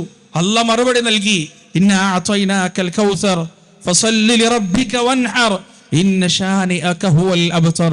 നബിയേ, അങ്ങയ്ക്ക് ഞാൻ ധാരാളം നൽകിയിരിക്കുന്നു, ധാരാളം, അതുകൊണ്ട് അങ്ങ് നമസ്കരിക്കുക, ബലികർമ്മം അർപ്പിക്കുകയും ചെയ്യുക. അങ്ങയോട് വൈരാഗ്യവും വൈരുദ്ധ്യവും കാണിക്കുന്നവൻ ആരാണോ അവനാണ് വാലറ്റ് പോയവനെന്ന് അല്ലാഹു സുബ്ഹാനഹു വ തആല അവരോട് മറുപടി പറയാൻ. എന്താണ് കാരണം? പ്രവാചകനെ റബ്ബ് സുബ്ഹാനഹു വ തആല വലിയ ദൗത്യത്തിന് വേണ്ടി പ്രിപ്പയർ ചെയ്യാൻ, വലിയ ദൗത്യത്തിന് വേണ്ടി തെരഞ്ഞെടുക്കാൻ. അല്ലെങ്കിൽ റസൂൽ ഹിറാ ഗുഹയിൽ വെച്ച് ആദ്യമായി വഹി ലഭിക്കുമ്പോൾ പ്രവാചകൻ എങ്ങനെയാണ് ആ വഹി ലഭിക്കുന്നത്? അജ്ഞാതമായ രൂപത്തിൽ, ഇതുവരെ പരിചയമില്ലാത്തൊരു രൂപത്തിലാണ് ജിബ്രീൽ അലൈഹിസ്സലാത്തു വസ്സലാം വരുന്നത്. എന്നിട്ട് പറയുന്നത് ഇഖ്റ എന്നാണ്, വായിക്ക് എന്നാണ്. ജീവിതത്തിൽ അക്ഷരം കൂട്ടി വായിച്ചിട്ടില്ലാത്ത, എഴുതാൻ അറിയാത്ത നിരക്ഷരനായ റസൂലിനോട് വായിക്ക് എന്ന് പറയുന്നത് തന്നെ പീഡനമാണ്, ഒരു തരത്തിലുള്ള വേദനയാണ് ഉണ്ടാക്കുക. അങ്ങനെ പിടിച്ചമർത്തുന്നു. ആ ഞെരിഞ്ഞമരുന്ന സമയത്ത്, ആത്മാവും ശരീരവും ഞെരിഞ്ഞമറുന്ന സമയത്താണ് ആദ്യമായ വഹീന്റെ വചനങ്ങൾ അല്ലാഹു സുബ്ഹാനഹു വ തആല പ്രവാചകന്റെ മനസ്സിലേക്ക് ഇട്ടുകൊടുക്കുന്നത്. ഇഖ്റ ബിസ്മി റബ്ബിക്കല്ലദീ ഖലഖ് ഖലഖൽ ഇൻസാന മിൻ അലഖ് ഇഖ്റ വറബ്ബുക്കൽ അക്രം അല്ലദീ അല്ലമ ബിൽ ഖലം അല്ലമൽ ഇൻസാന മാ ലം യഅലം ഇഖ്റ ബിസ്മി റബ്ബിക്കല്ലദീ ഖലഖ്. സൃഷ്ടിച്ചവനായ നിന്റെ രക്ഷിതാവിന്റെ നാമത്തിൽ നീ വായിച്ചു തുടങ്ങുക. നിനക്ക് അക്ഷരങ്ങൾ കൂട്ടി വായിക്കാൻ അറിയില്ലെങ്കിലും അക്ഷരാഭ്യാസമുള്ള ഈ കവികളുടെ തറവാടായ മക്കയിലെ കവികളെ വെല്ലുവിളിക്കാൻ പോന്ന, അവരെ മുഴുവൻ തറപറ്റിക്കാൻ പോന്ന പരിശുദ്ധ ഖുർആനിന്റെ വചനങ്ങൾ നിന്റെ നാവിലൂടെ, നിന്റെ വായിലൂടെ അനർഗളം നിർഗളിക്കാൻ പോകുന്നു എന്ന അള്ളാഹുവിന്റെ വാഗ്ദാനം. ഇഖ്റ, വായിക്കുക. ബിസ്മി റബ്ബിക്കല്ലദീ ഖലഖ്, സകലത്തിനെയും പടച്ചു പരിപാലിക്കുന്ന നിന്റെ രക്ഷിതാവിന്റെ നാമത്തിൽ നീ വായിക്കുക. പ്രിയപ്പെട്ടവരെ, അവിടെ നിന്ന് അങ്ങോട്ട് പനിച്ചു വിറച്ച് പേടിച്ച് തന്റെ വീട്ടിലേക്ക് തിരിച്ചുപോയ പ്രവാചകന്റെ ചരിത്രം ചെറുപ്പം തൊട്ട് കേൾക്കുന്നവരാണ് നമ്മൾ. സമ്മിലൂനി യാ ഖദീജ, സമ്മിലൂനി യാ ഖദീജ, എന്നെ പുതപ്പിക്കൂ, എനിക്ക് വയ്യ, ഞാൻ തളർന്നിരിക്കുന്നു, ഞാൻ പേടിച്ചിരിക്കുന്നു, ഞാൻ ഭയപ്പാടിലാണ് എന്ന് പറഞ്ഞ് തന്റെ വീട്ടിലേക്ക് പോയ റസൂലുള്ളാഹി സ്വല്ലല്ലാഹു അലൈഹി വസല്ലം, ഇന്നാ സനുൽഖി അലൈക ഖൗലൻ തഖീല, ഇന്നാ സനുൽഖി അലൈക ഖൗലൻ തഖീല. നബിയേ, തയ്യാറാവുക, രാത്രിയിൽ എഴുന്നേറ്റ് നമസ്കരിക്കുക, അല്ലാഹുവിനെ സ്തുതിക്കുക, സുജൂദിലൂടെ, റുക്ഉഇലൂടെ, ഖിയാമിലൂടെ ഹൃദയത്തെ സജ്ജമാക്കി നിർത്തുക. ഇന്ന സനുൽഖി അലൈക ഖൗലൻ തഖീല, ഭാരമേറിയ വാക്കുകൾ, ഭാരമേറിയ വചനങ്ങൾ ഇതാ അങ്ങയുടെ മനസ്സിലേക്ക് ഇറങ്ങി വരാൻ പോകുകയാണ്, അങ്ങയുടെ ഹൃദയത്തിലേക്ക് ഇട്ടുതരപ്പെടാൻ പോകുകയാണെന്ന് അല്ലാഹു സുബ്ഹാനഹു വ തആല പറയുന്നു. തൗഹീദി പ്രബോധനത്തിന്റെ ഉജ്ജ്വലമായ വഴിയിലേക്ക് പ്രവാചകൻ അള്ളാന്റെ റസൂലിനെ പ്രവേശിപ്പിക്കുന്നതിന്റെ മുന്നേ ആ ഹൃദയത്തെ അവൻ പാകപ്പെടുത്തി, ആ മനസ്സിനെ അവൻ പാകപ്പെടുത്തി. അങ്ങനെയാണ് ലോകത്ത് കടന്നു വന്ന പ്രവാചകന്മാരെ എല്ലാം അള്ളാഹു പാകപ്പെടുത്തിയിട്ടുള്ളത്. ഒരു തെറ്റും ചെയ്യാതെ യൂസുഫ് അലൈഹിസ്സലാത്തു വസ്സലാം 7 കൊല്ലമാണ് ജയിലിൽ കടന്നത്. എന്തിനാണ്? അദ്ദേഹത്തിന്റെ മനസ്സിനെ പാകപ്പെടുത്തി എടുക്കുന്നതിന് വേണ്ടി. ബാല്യകാലത്താണ് അദ്ദേഹം കിണറ്റിലേക്ക് വലിച്ചെറിയപ്പെടുന്നത്. തന്റെ പിതാവിന്റെ മടിത്തട്ടിൽ എല്ലാ വാത്സല്യങ്ങളും അനുഭവിച്ച് ജീവിക്കുമ്പോഴാണ് ഈജിപ്തിന്റെ അടിമച്ചന്തയിൽ തുച്ഛമായ വിലക്ക് യൂസുഫ് അലൈഹിസ്സലാത്തു വസ്സലാം വിൽക്കപ്പെടുന്നത്. പിന്നീട് അങ്ങോട്ട് ഒരടിമബാലനായി, ഒരടിമയായി, ഒരു ഭൃത്യനായി, ഒരു വേലക്കാരനായി യൂസുഫ് അലൈഹിസ്സലാത്തു വസ്സലാം പിന്നീട് അങ്ങോട്ടുള്ള കാലം ജീവിക്കുന്നത്. ആ പ്രവാചക മനസ്സിനെ അള്ളാഹു മെരുക്കിയെടുക്കുകയായിരുന്നു, തയ്യാറാക്കിയെടുക്കുകയായിരുന്നു ഒരു വലിയ ദഅവത്തിന്റെ പ്രബോധനത്തിന്റെ വീതിയിലേക്ക് ഇറങ്ങിത്തിരിക്കാൻ. യൂനുസ് അലൈഹിസ്സലാത്തു വസ്സലാമിനെ മണിക്കൂറുകളും ദിവസങ്ങളും ഒരു മത്സ്യത്തിന്റെ ഇരുട്ടറയിലെ വയറ്റിൽ കുടുക്കിയത് ആ പ്രവാചകന് തർബിയത്ത് നൽകുന്നതിന് വേണ്ടിയാണ്, കൃത്യമായി പഠിപ്പിക്കുന്നതിന് വേണ്ടിയാണ്. ഇബ്രാഹിം അലൈഹിസ്സലാത്തു വസ്സലാമിനെ തൗഹീദി ദഅവത്തിന് വേണ്ടി ഇറക്കുന്നതിന്റെ മുന്നേ അദ്ദേഹത്തെ അല്ലാഹു പാകപ്പെടുത്തി ഒരു വിഗ്രഹ നിർമ്മാതാവിന്റെ വീട്ടിലേക്ക് ഇബ്രാഹിം അലൈഹിസ്സലാത്തു വസ്സലാം ജനിച്ചു പോന്നു. അദ്ദേഹം കാണുന്നത് കളിമണ്ണ് കുഴച്ച് രൂപമുണ്ടാക്കി, കണ്ണ് വെച്ചുകൊടുത്ത്, കാത് വെച്ചുകൊടുത്ത്, വായ വെച്ചുകൊടുത്ത്, കൈകളും കാലുകളും വെച്ചുകൊടുത്ത് തന്റെ പിതാവ് വിഗ്രഹത്തെ ഉണ്ടാക്കുന്നു. വീട്ടിൽ നിന്ന് പുറത്തേക്ക് ഇറങ്ങുമ്പോ ഇബ്രാഹിം നബി കാണുന്നത് തന്റെ പിതാവ് ഇന്നലെ നിർമ്മിച്ച വിഗ്രഹങ്ങൾ, ആ വിഗ്രഹങ്ങളുടെ മുന്നിൽ ആരാധനാ നിമഗ്നരായി നിൽക്കുന്ന, ഭയഭക്തി ബഹുമാനത്തോടെ നിൽക്കുന്ന മനുഷ്യരെയാണ്. പുറത്തേക്ക് ഇറങ്ങുമ്പോ ഇബ്രാഹിം അലൈഹിസ്സലാത്തു വസ്സലാം കാണുന്നത്. അത്ഭുതപ്പെട്ടു അദ്ദേഹം. ആ അത്ഭുതം ക്രമേണ മനസ്സിന്റെ അകത്തുള്ള സംഘട്ടനത്തിലേക്ക് വഴിമാറി. ഹൃദയത്തിന്റെ ഉള്ളിൽ ബുദ്ധിയും ചിന്തയും അതോടൊപ്പം അന്ധവിശ്വാസവും സംഘട്ടനത്തിൽ ഏർപ്പെട്ടു. ആ സംഘട്ടനം അവസാനം ഉറച്ച തൗഹീദി പ്രഖ്യാപനത്തിൽ എത്തിച്ചേർന്നു. വീട്ടിലേക്ക് തിരിച്ചു വരുമ്പോ ഇന്നലകളിൽ താൻ ഉണ്ടാക്കി വെച്ച വിഗ്രഹങ്ങൾ, ആ വിഗ്രഹത്തിന്റെ മുന്നിൽ ആരാധനയർപ്പിക്കുന്ന പിതാവിനെ കണ്ടപ്പോ അവസാനം അള്ളാഹു പരിശുദ്ധ ഖുർആനിൽ വിവരിക്കുന്നു. ഇബ്രാഹിം അലൈഹിസ്സലാത്തു വസ്സലാം അദ്ദേഹത്തിന്റെ പിതാവിനോട് ചോദിക്കുകയാണ്, അദ്ദേഹത്തിന്റെ പിതാവിനോട് പറയുകയാണ്, യാ അബത് ലിമ തഅബുദ് മാ ലാ തസ്മഅ മാ ലാ യസ്മഅ വലാ യുബ്സിർ വലാ യുഗ്നി അൻക ശൈഅ. കാണുകയും കേൾക്കുകയും ചെയ്യാത്ത, ഉപകാരവും ഉപദ്രവവും ചെയ്യാൻ സാധിക്കാത്ത ഈ ബിംബത്തിന്റെ മുന്നിൽ എന്തിനാണ് ഉപ്പ നിങ്ങൾ ആരാധന അർപ്പിക്കുന്നത്? ഈ ബിംബത്തിന് മുന്നിൽ എന്തിനാണ് നിങ്ങൾ കരയുന്നത്? സങ്കടം പറഞ്ഞ് ഈ ബിംബത്തിന്റെ മുന്നിൽ എന്തിനാണ് നിങ്ങൾ പൊട്ടിക്കരയുന്നത്? ഇത് കേൾക്കൂല ഉപ്പ, ഇത് കാണൂല ഉപ്പ, ഇതിന് ഒരു ഉപകാരവും ചെയ്യാൻ കഴിയില്ല ഉപ്പ എന്ന് ഇബ്രാഹിം അലൈഹിസ്സലാത്തു വസ്സലാം പറയുകയാണ്. പ്രിയപ്പെട്ടവരെ, ആ പിതാവിന്റെ മറുപടി ഖാല അറാഗിബുൻ അൻത അൻ ആലിഹതി യാ ഇബ്രാഹിം ലഇൻ ലം തൻതഹി ലഅർജുമന്നക വഹ്ജുർനീ മലിയാ. ഇബ്രാഹിമേ, എന്റെ ഇലാഹുകളെ, എന്റെ ദൈവങ്ങളെ തള്ളിപ്പറയാനാണ് നിന്റെ തീരുമാനമെങ്കിൽ, ഇത് നീ അവസാനിപ്പിക്കുന്നില്ല എങ്കിൽ നിന്നെ ഞാൻ ഇവിടുന്ന് എറിഞ്ഞാട്ടുന്നതാണ്. എനിക്കിങ്ങനെ ഒരു മോനെ വേണ്ട, എനിക്കിങ്ങനെ ഒരു മോനേ ഇല്ല. ഖാല സലാം സഅസ്തഗ്ഫിറു ലക റബ്ബി. ബാപ്പാ, നിങ്ങൾ എന്നെ ഇറക്കി വിടണ്ട, നിങ്ങൾ എന്നെ ഈ വീട്ടിൽ നിന്ന് പുറത്താക്കുന്നതിന്റെ മുന്നേ ഞാനിതാ സ്വമേധയാ ഇറങ്ങിപ്പോകുകയാണ്, ഞാനിതാ ഈ വീട്ടിൽ നിന്ന് പുറത്തേക്ക് പോകുകയാണെന്ന് പറഞ്ഞ് ലാ ഇലാഹ ഇല്ലല്ലാ എന്ന വചനത്തിന് വേണ്ടി തന്റെ 20-ാമത്തെ വയസ്സിൽ വീട് വിട്ടിറങ്ങുന്ന ഇബ്രാഹിം അലൈഹിസ്സലാത്തു വസ്സലാമിനെയാണ് നമുക്ക് കാണാൻ സാധിക്കുക.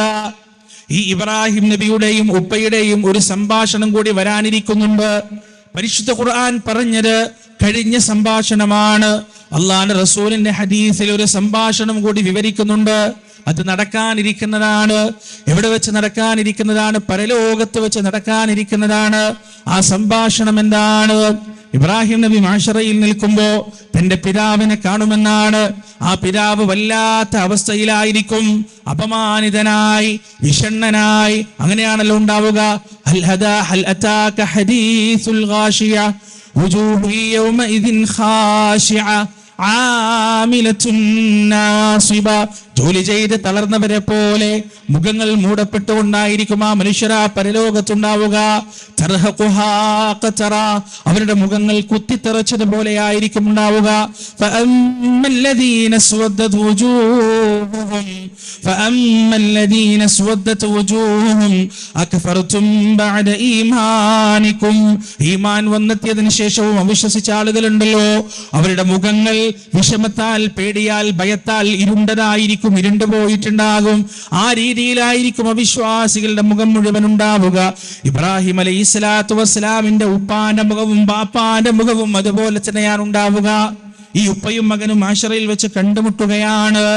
ഉപ്പ മകനോട് പറയുകയാണ്, ബാപ്പ മകനോട്, ഇബ്രാഹിം നബി തന്റെ ഉപ്പാനോട് പറയുകയാണ്, ഉപ്പ, ഞാൻ നിങ്ങളോട് പറഞ്ഞതല്ലേ, എന്നെ പിൻപറ്റാൻ ഞാൻ നിങ്ങളോട് പറഞ്ഞതല്ലേ, നിങ്ങൾ അറിയാത്തത് ഞാൻ അറിയുന്നു എന്ന് ഉപ്പ ഞാൻ നിങ്ങളോട് പറഞ്ഞതല്ലേ. ഉപ്പാന്റെ ഒരു മറുപടി ഉണ്ട്. എന്താണെന്നറിയുമോ മോനെ? ഇന്നേ ദിവസം നീ എന്ത് പറഞ്ഞാലും ഞാൻ കേൾക്കാം, എന്ത് പറഞ്ഞാലും ഞാൻ അനുസരിക്കാം. ഈ ബാപ്പ നീ പറയുന്ന വഴിയിലൂടെ സഞ്ചരിക്കാൻ തയ്യാറാണ്. ഇബ്രാഹിം നബി അതാ മനസ്സ് വേദനിച്ചുകൊണ്ട് പടച്ച റബ്ബിനോട് പറയുകയാണ്, അള്ളാഹുവിനോട് പറയുകയാണ്, റബ്ബേ, നീ എനിക്ക് വാഗ്ദാനം നൽകിയിട്ടുണ്ട്, നീ എനിക്ക് വാദ നൽകിയിട്ടുണ്ട്. എന്താണ്? ഈ പരലോകത്ത് വെച്ച്, ഈ ഹശ്റിന്റെ മൈതാനിയിൽ വെച്ച് എന്നെ അപമാനിച്ചു കളയില്ല എന്ന്, എന്നെ അപമാനിക്കുകയില്ല എന്ന് നീ എനിക്ക് വാഗ്ദാനം നൽകിയിട്ടുണ്ട്. എന്റെ പിതാവിനെ ഈ രീതിയിൽ കാണുന്നതിനേക്കാൾ അപമാനം മറ്റെന്താണുള്ളത്? ഇതിനേക്കാൾ വലിയ നാണക്കേട് മറ്റെന്താണുള്ളത് എന്ന് ഇബ്രാഹിം അലൈഹിസ്സലാത്തു വസ്സലാം തന്റെ രക്ഷിതാവിനോട് പരാതി പറയുകയാണ്, പരിഭവം പറയുകയാണ്. ആ സമയത്ത് അല്ലാഹു അതാ തിരിച്ചു പറയുന്നു, ഇബ്രാഹിം, നീ അങ്ങയുടെ കാലുകൾക്കിടയിലേക്കൊന്ന് നോക്കുക. അങ്ങനെ അദ്ദേഹത്തിന്റെ കാലുകൾക്കിടയിലേക്ക് നോക്കുമ്പോൾ ചെളിപുരണ്ട രീതിയിൽ, വികൃതമായ രീതിയിൽ തന്റെ പ്രിയപ്പെട്ട പിതാവ് രൂപാന്തരം സംഭവിച്ചതായി ഇബ്രാഹിം അലൈഹിസ്സലാത്തു വസ്സലാം കാണുകയാണ്. എന്നിട്ട് ഇബ്രാഹിം നബിയുടെ മുന്നിൽ വെച്ചു തന്നെ ആ പിതാവിനെ, രൂപമാറ്റം സംഭവിച്ച പിതാവിനെ, കോലം മാറിയ പിതാവിനെ നരകത്തിലേക്ക് വലിച്ചെറിയുമെന്ന് പ്രവാചകൻ സല്ലല്ലാഹു അലൈഹി വസല്ലം.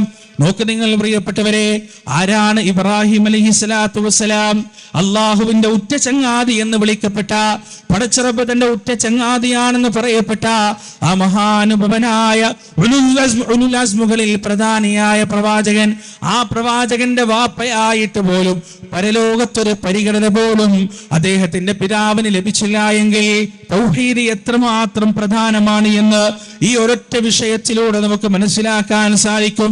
എത്ര വലിയ പ്രവാചകന്റെ പിതാവായാലും മാതാവായാലും തൗഹീദില്ലാതെ രക്ഷപ്പെടാൻ സാധിക്കുകയില്ല പ്രിയപ്പെട്ടവരെ. മാത്രമല്ല, മാ കാന ലിന്നബി വല്ലദീന ആമനു അയസ്തഗ്ഫിറൂ ലിൽമുശ്രികീന വലൗ കാനൂ ഉലീ ഖുർബാ മിൻ ബഅദി മാ തബയ്യന ലഹും അന്നഹും അസ്ഹാബുൽ ജഹീം. അള്ളാന്റെ റസൂലിന് പാടുള്ളതല്ല, അദ്ദേഹത്തിന്റെ കൂടെയുള്ള മുഅ്മിനുകൾക്കും പാടുള്ളതല്ല ശിർക്ക് ചെയ്ത് മരിച്ചുപോയ മനുഷ്യർക്ക് വേണ്ടി പാപമോചനം തേടുക എന്നത് അള്ളാഹുവിന്റെ പ്രവാചകനോ സ്വഹാബത്തിനോ മുഅ്മിനീങ്ങൾക്കോ പാടുള്ളതല്ല. അത്രമാത്രം ഗൗരവമുള്ള വിഷയമാണ്, അത്രമാത്രം അപകടകരമായ വിഷയമാണ്. സൂറത്തുൽ അനാമിൽ അല്ലാഹു സുബ്ഹാനഹു വ തആല മഹാന്മാരായ ഒരുപാട് പ്രവാചകന്മാരുടെ പേരുകൾ ഇങ്ങനെ വിവരിക്കുന്നുണ്ട്. വവഹബ്നാ ലഹു ഇസ്ഹാഖ വയഅഖൂബ് കുല്ലൻ ഹദൈനാ വനൂഹൻ ഹദൈനാ മിൻ ഖബൽ ومن ذريته داود وسليمان وأيوب ويوسف وموسى وهارون وكذلك نجزي المحسنين وزكريا ويحيى وعيسى وإلياس كل من الصالحين وإسماعيل واليسع ويونس ولوطا وكلا فضلنا على العالمين. 15-ലധികം പ്രവാചകന്മാരുടെ പേരുകൾ ഇവിടെ എണ്ണി പറയുകയാണ്. എന്നിട്ട് അടുത്ത ആയത്തിൽ അല്ലാഹു പറയുന്നത് എന്താണെന്നറിയുമോ? വലൗ അശ്റകൂ ലഹബിത അൻഹും മാ കാനൂ യഅമലൂൻ. ഇവരെല്ലാവരും ശിർക്ക് ചെയ്താൽ, ഇവരെല്ലാവരും ഇവരിൽ ആരെങ്കിലും ഒരാൾ അല്ലാഹുവിൽ പങ്കു ചേർത്താൽ ലഹബിത അൻഹും മാ കാനൂ യഅമലൂൻ, അവർ പ്രവർത്തിച്ചതെല്ലാം ബാത്തിലായി പോകുന്നതാണ്. വലഖദ് ഊഹിയ ഇലൈക വഇല الذين من قبلك لئن أشركت ليحبطن عملك ولتكونن من الخاسرين. അങ്ങയ്ക്ക് മുൻപ് കടന്നു വന്ന സകല പ്രവാചകന്മാർക്കും നാം വഹീ നൽകിയിട്ടുണ്ട്, നാം ബോധനം നൽകിയിട്ടുണ്ട്. എന്താണ് ബോധനം നൽകിയത്? ലഇൻ അശ്റക്ത, നിങ്ങൾ ശിർക്ക് ചെയ്താൽ, നിങ്ങൾ അല്ലാഹുവിൽ പങ്കുചേർത്താൽ ലയഹ്ബതന്ന അമലുക്, നിങ്ങളുടെ അമലുകൾ മുഴുവൻ ബാത്തിലായി പോകുന്നതാണ്. വലതകൂനന്ന മിനൽ ഖാസിരീൻ, നിങ്ങൾ നഷ്ടക്കാരിൽ പെട്ടുപോകുകയും ചെയ്യുന്നതാണ്. നോക്ക് നിങ്ങൾ പ്രിയപ്പെട്ടവരെ, ഇത്രമാത്രം ഗൗരവമുള്ളൊരു പാപമാണ് ശിർക്ക്. നമ്മുടെ ദഅവത്തിന്റെ വിഷയത്തിൽ, നമ്മുടെ പ്രബോധനത്തിന്റെ വിഷയത്തിൽ പ്രഥമമായി കടന്നു വരേണ്ട വിഷയവും തൗഹീദും ശിർക്കും തന്നെയാണ്. കാരണം അതാണ് ഏറ്റവും വലിയ പാപം, അതാണ് ഏറ്റവും വലിയ തിന്മ. ഈ തൗഹീദ് പറയേണ്ടത് ഏതെങ്കിലും കുറച്ച് മൗല്യമാരോ അറബി കോളേജിൽ പഠിച്ച കുറച്ച് 1-2 ആൾക്കാരോ അല്ല. കുറച്ച് ഖത്തീബമാര്, കുറച്ച് മൗല്യമാര്, കുറച്ച് സലാഹികള്, സലഫികള്, വാസിത്തികള്, അതല്ല. അവർ മാത്രമല്ല തൗഹീദ് പറയേണ്ടത്.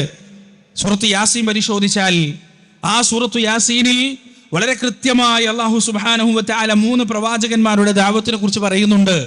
ആ പ്രവാചകന്മാർ അങ്ങനെ ദഅവത്ത് ചെയ്യുമ്പോൾ അവർ വാഗ്വാദങ്ങളുമായി വാദപ്രതിവാദങ്ങളുമായി അവരുടെ സമൂഹത്തിൽ അങ്ങനെ മുന്നോട്ട് പോകുമ്പോൾ ഒരു മനുഷ്യൻ പട്ടണത്തിന്റെ അങ്ങേ അറ്റത്ത് നിന്ന് നടന്നു വരുന്നുണ്ട്. വജാഅ മിൻ അഖ്സൽ മദീനതി റജുലു യസ്ആ ഖാല യാ ഖൗമി ഇത്തബിഉൽ മുർസലീൻ ഇത്തബിഉ മൻ ലാ യസ്അലുകും അജ്റൻ വഹും മുഹ്തദൂൻ വമാ ലി ലാ അഅ്ബുദു അല്ലദീ ഫതറനി വഇലൈഹി തുർജഊൻ. സുബ്ഹാനല്ലാഹ്. പട്ടണത്തിന്റെ അങ്ങേയറ്റത്ത് നിന്ന് ഒരു മനുഷ്യനതാ ഓടിക്കിരച്ചുകൊണ്ട് വരികയാണ്. എന്നിട്ട് പറയുകയാണ്, യാ ഖൗമി ഇത്തബിഉൽ മുർസലീൻ, എന്റെ സമുദായമേ, ഈ പ്രവാചകന്മാരെ നിങ്ങൾ പിൻപറ്റുക. ഇത്തബിഉ മൻ ലാ യസ്അലുകും അജ്റൻ വഹും മുഹ്തദൂൻ.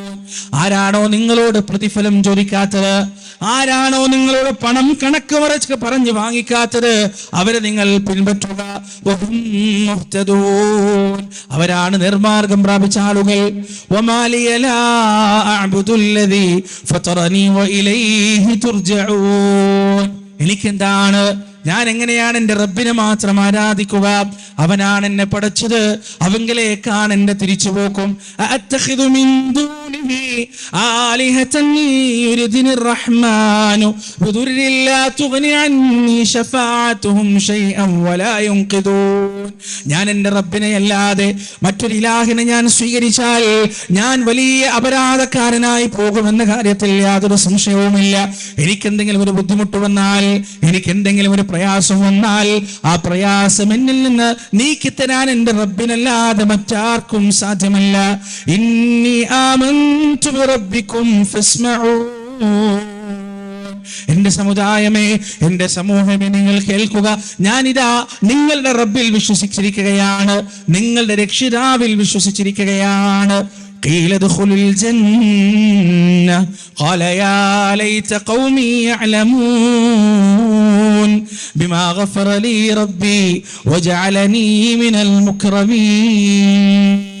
ആ മനുഷ്യനെ എറിഞ്ഞു കൊല്ലാണ്, ആ മനുഷ്യനെ അടിച്ചും മർദ്ദിച്ചും എറിഞ്ഞും കൊല്ലാൻ അദ്ദേഹം അള്ളാഹുവിന്റെ അടുത്തേക്ക് എത്തുകയാണ്. ഖീല ദഖുലുൽ ജന്ന, അദ്ദേഹത്തോട് പറയപ്പെടുകയാണ്, ഇതാ നിനക്ക് സ്വർഗം, നിനക്ക് സ്വർഗത്തിലേക്ക് പ്രവേശിക്കാം. ആ മനുഷ്യന്റെ മറുപടി എന്താ അറിയോ? യാ ലൈത ഖൗമി യഅലമൂൻ ബിമാ ഗഫറ ലി റബ്ബി വജഅലനി മിനൽ മുക്രമീൻ.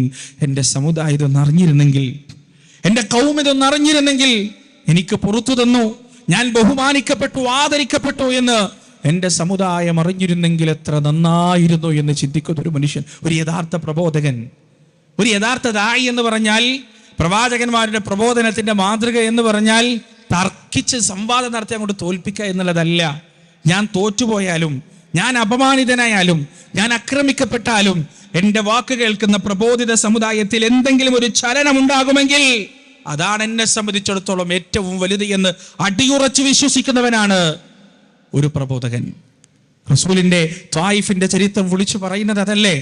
നബി സല്ലല്ലാഹു അലൈഹി വസല്ലമ ത്വായിഫിൽ നിന്ന് അനുഭവിച്ച വേദന, അവിടുത്തെ ജീവിതത്തിൽ ഏറ്റവും കൂടുതൽ പ്രയാസം അനുഭവിച്ചത്, ഏറ്റവും കൂടുതൽ ബുദ്ധിമുട്ട് അനുഭവിച്ചത് ത്വായിഫിന്റെ മണ്ണിലാണ്. ആ ത്വായിഫുകാരെ മുഴുവൻ നശിപ്പിക്കാനുള്ള ഒരു അവസരം അല്ലാഹു സുബ്ഹാനഹു വ തആല റസൂലിന് നൽകിയപ്പോൾ റസൂൽ സല്ലല്ലാഹു അലൈഹി വസല്ലമ എന്താണ് പറഞ്ഞത്? അല്ലാഹുമ്മ ഗ്ഫിർ ലഹും ഫഇന്നഹും ലാ യഅലമൂൻ. അല്ലാഹ്, നീ അവർക്ക് പുറത്തു കൊടുക്ക റബ്ബേ, അവർ ഈ ചെയ്യുന്നതിന്റെ ഗൗരവം അവർക്കറിയില്ല, അവർക്ക് വിവരമില്ല റബ്ബേ.